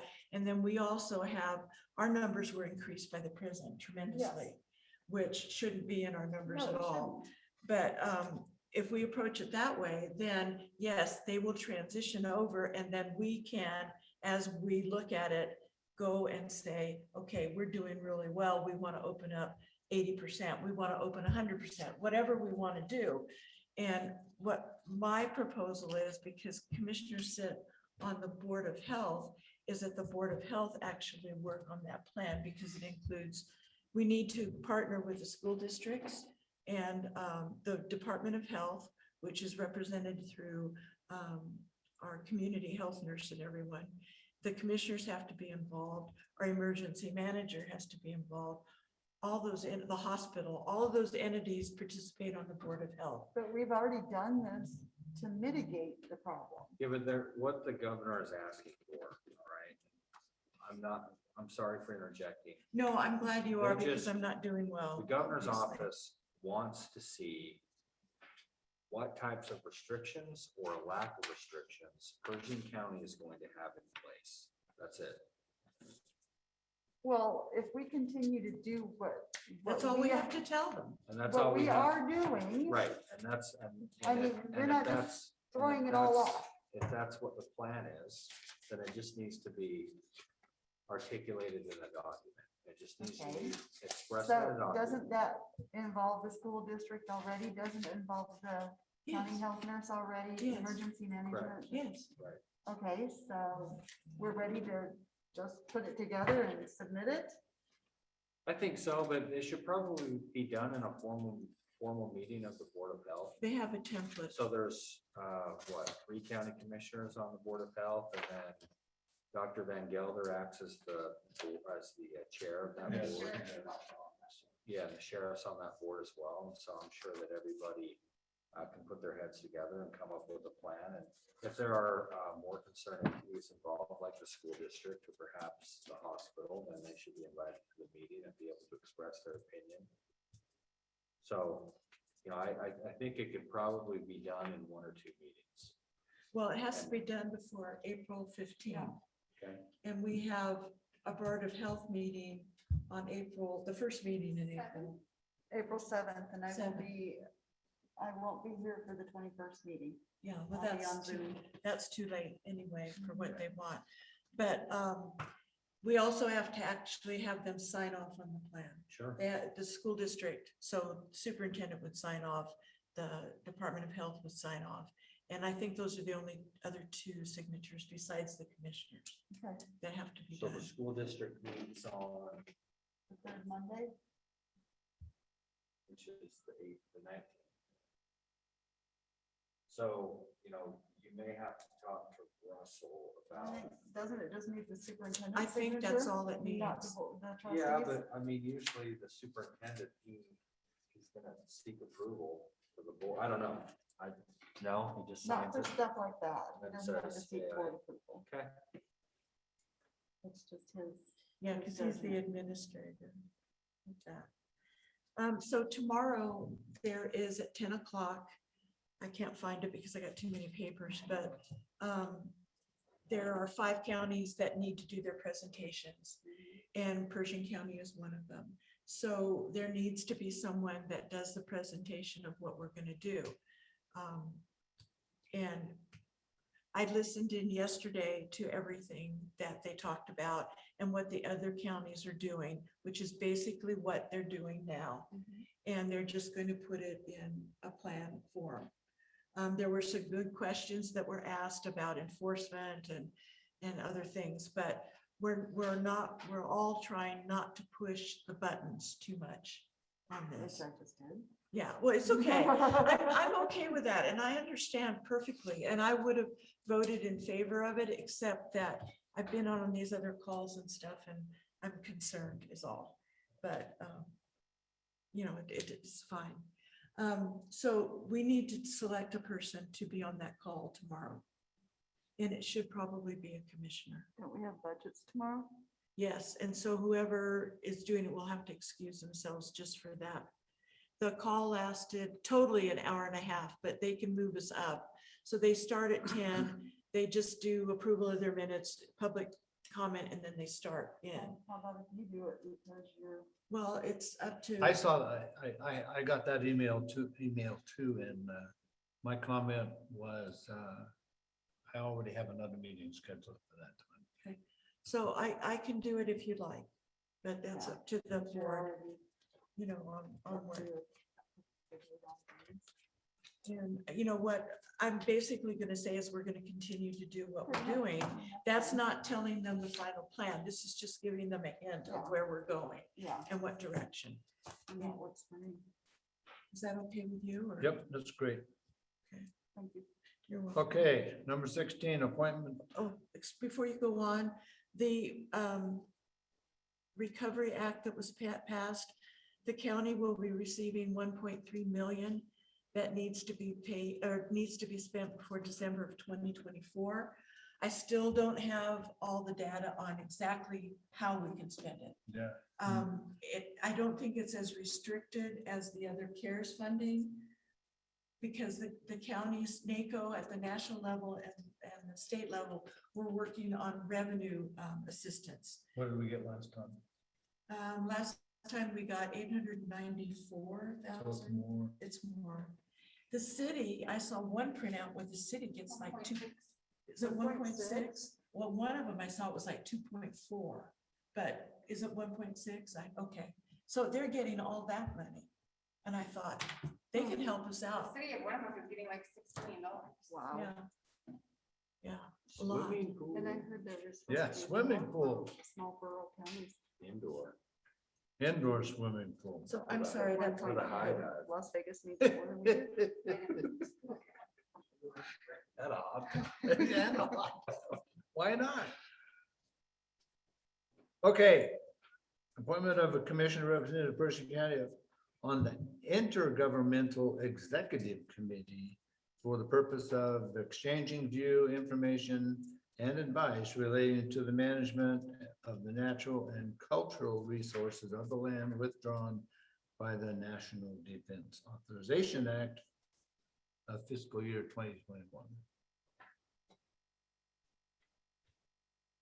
I think we decided that our district attorney would be a good candidate to be on. For what? Oh, I was looking. It's a at- commissioner representative. Oh, I guess it a doesn't say, representative. it doesn't say a commissioner. I got it. I read it. This has to do with the base. Yes, yeah, yeah, the expansion. I had a call last week from Tim Wallace. He's representing the owners, the original owners of the iron mine. Purchased it back. I guess there's been several owners. And we were talking about the pole line road. And everybody's pushing that be excluded, you know, that they still have access to the pole line road so they can transport their product because it's the easiest way. What about the reroute of Pool Line Road? Well, that's another thing. If we can reroute it. They didn't bring it closer. up in our meeting. No, they didn't, But but, that's, but that was the proposal, and that's one of the reasons why Congress said. go back. To the drawing board, with Yep. your stakeholders, Because I because know- they never incorporated that No. at all. No, they did it at their own, because I remember that. And that was one thing Rob pushed for, rerouting Pole Line Road so they still had access, which I don't have a problem with that. But if they're gonna come in and think they're just gonna take that road out of county service, I have a problem with. That's what they're trying to do. And also the grazing rights and everything else out there. What are they gonna do for the grazing rights? Well, out that's there? another Yeah. issue that Congress told them that they need to go back and they need to fix the grazing rights, the water rights, Mhm. and also payments to these allotment permittees who are gonna be put out of business. So, and they haven't addressed those. No. Yeah. Are they really serious? Or do you think that we'll just let them do what they want to do? So would you feel comfortable being on that committee? Yep. I think that's a great idea. And I have a motion to the effect. So moved. I'll second. We have a motion and a second. All those in favor? Aye. Motion passed.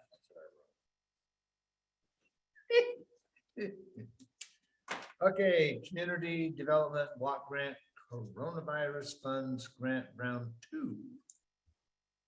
Proposals submitted and selection. I thought there was gonna be something on the agenda about the HVAC system for I the, thought there was too. Hank had it. He said he gave it to you. well, he told me you were going to put it on the agenda. So I didn't. I said, okay, fine. No, I'm just repeating. you, what- you were the one that was doing that, so I Well, stayed out of it. it says that we can do approval.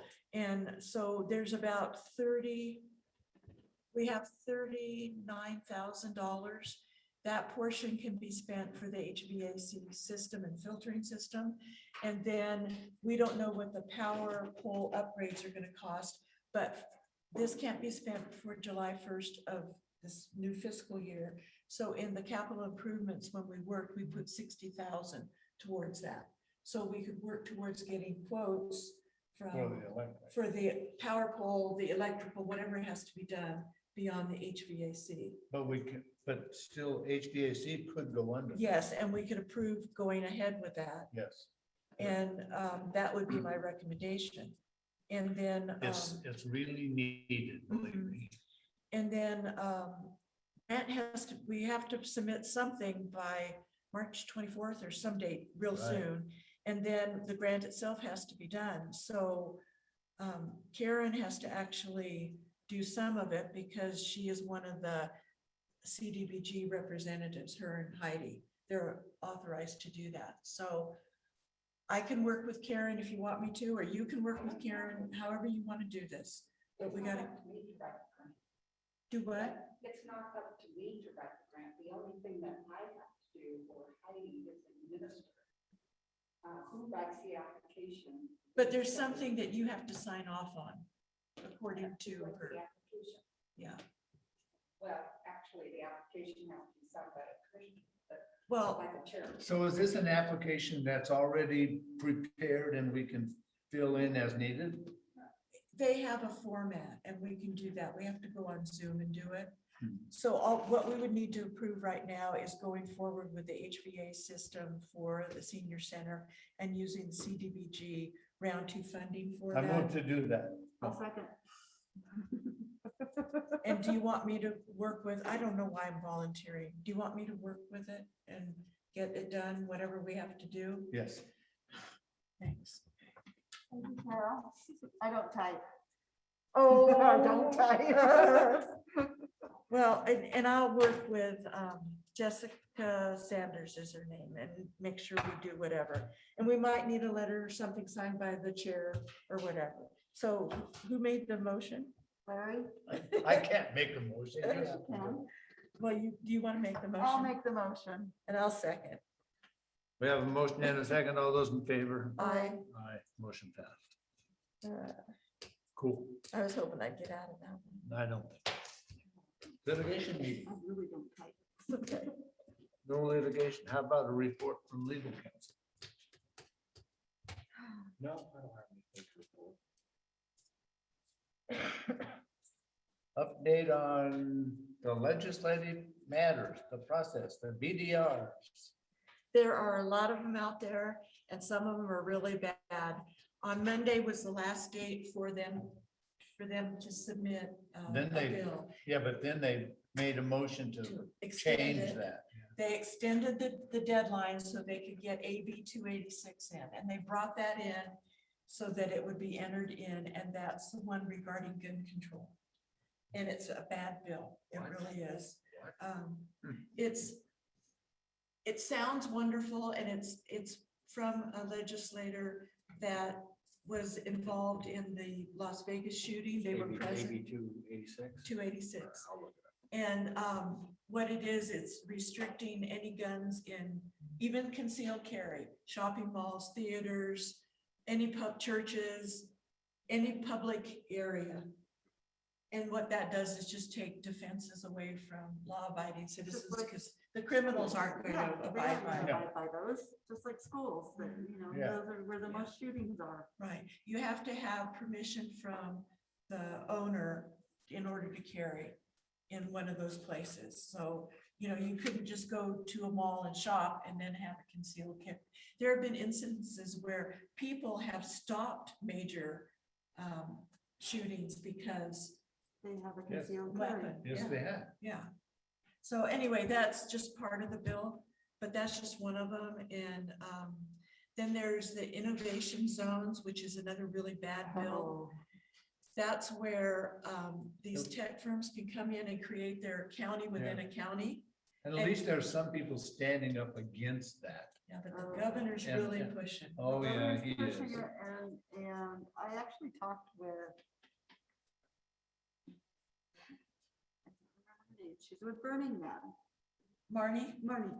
Benson, yeah. And we were discussing that water grab because it affects the land they bought. And the transporting it from Gerlach area. Gerlach area to, wherever. So it'll affect that whole area. They are watching that and they will be at some point in time, they are going forward with Burning Man this year. It will probably be scaled down and they will be requesting to be put on the agenda. When I talked to her, they still hadn't made up their mind, and that was last week as well. And the interesting part is, you have to make application with the BLM. Yeah. And somebody else has already made application for Yeah. that same date. Really? Yes. So that's gonna be very interesting. Oh, is that kind of ad hoc group? Yeah. Okay. Everywhere. Yeah. So they, so that's all interesting there on that Yeah. invasion zones. So we'll see how far it goes, but with the governor pushing it. Oh, he's in economic development. It's just, It it's may, really it bad. may force them to hold something on the Fly Ranch, which of course is in Washoe County, not Pershing County. For Burning Man, yeah. Yep. Administrative assistant, you have some goodies? I know you've been doing lots of BDRs.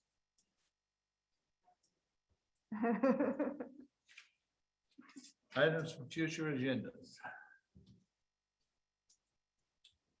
I don't have anything other than what we've talked about. Correspondence? Seeing none. Oh, we do? It is. Oh, yeah. Oh,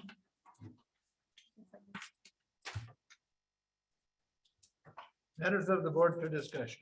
Shayla?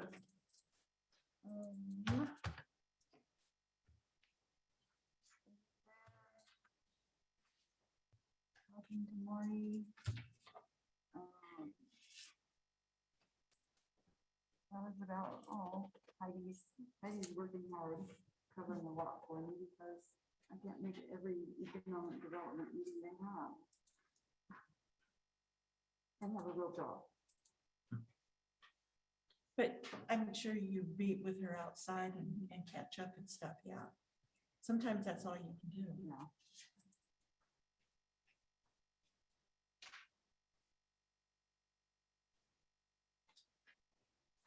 I don't really have anything. We had a museum board meeting and that went well. They're progressing with moving the black shops. And I'm sure you're aware of most of that. We're having a donation of a black shop. Yeah. Blacksmith shop. Oh. And let's see. I don't know. I just feel like all I am is on Zoom calls or on calls, and I am all the time. Zoom is wonderful because you can do it from home and sometimes you can multitask. But at the same time, they're packing in a lot where you might just have 1 or 2 meetings. They're doing 4, 5, 6, 7. And some days that's all I'm doing. But anyway, that's basically Well, it. it's gotten to the point where Bruce brought a TV in my shop so I can actually work and do Zoom calls at the same time. Very good. Well, at least you can hear and Yeah. Yeah, that's great. We had a senior center advisory board meeting last week. We introduced the new member of the board, which is Tammy Belcher, the elected officers.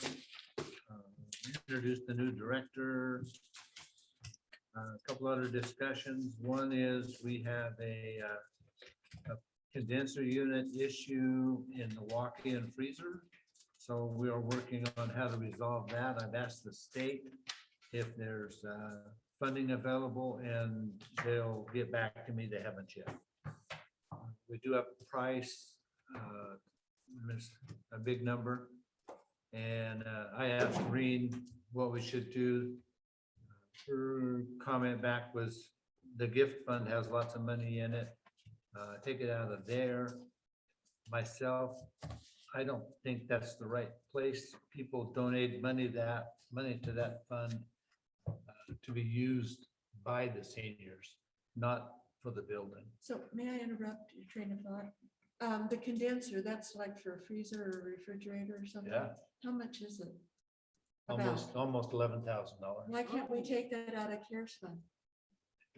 Like I said, I asked the state, and it's what it's called is it's an emergency fund, which is COVID related, and we'll see what they say. Yeah, and if they can do it, fine, But you think there's still some money in the CARES fund? there's Oh, in some. the new fund? No, in the old one. I thought we were almost out of money. Well, it almost.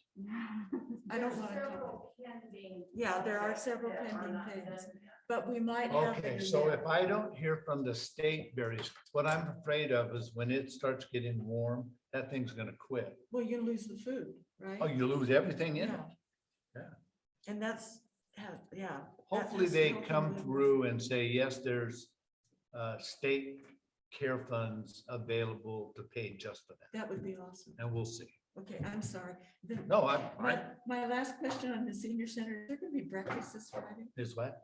Are you gonna have breakfast this Friday? Not this Okay, month, but next okay. month. Thank you. It was too late because we had already made the menu and stuff for this month. And how is the attendance? The first day we had 30. Yesterday I was in Reno, so I don't know. By the time I got back, I was like 12, 15, 12, 30. It was about the same amount of cars. I'm thinking 30 or so again yesterday. That's all I have. Okay, public input. No action may be taken on a matter raised under this item of the agenda until the matter itself has been specifically included on an agenda as an item upon which action will be taken. Public commentary will generally be limited to 3 minutes per person. No public any on Zoom?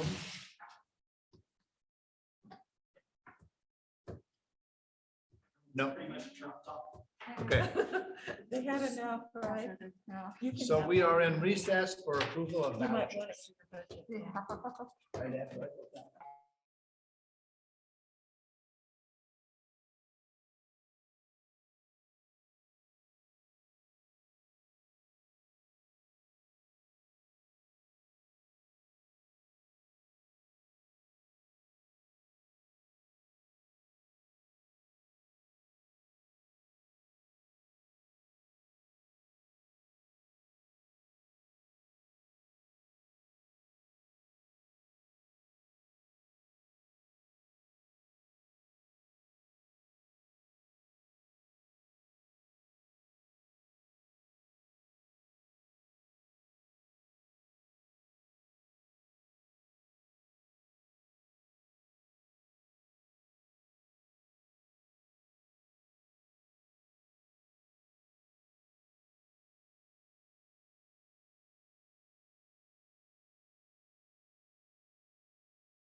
Well, and if we have a special meeting for the, We have a motion for approval of vouchers.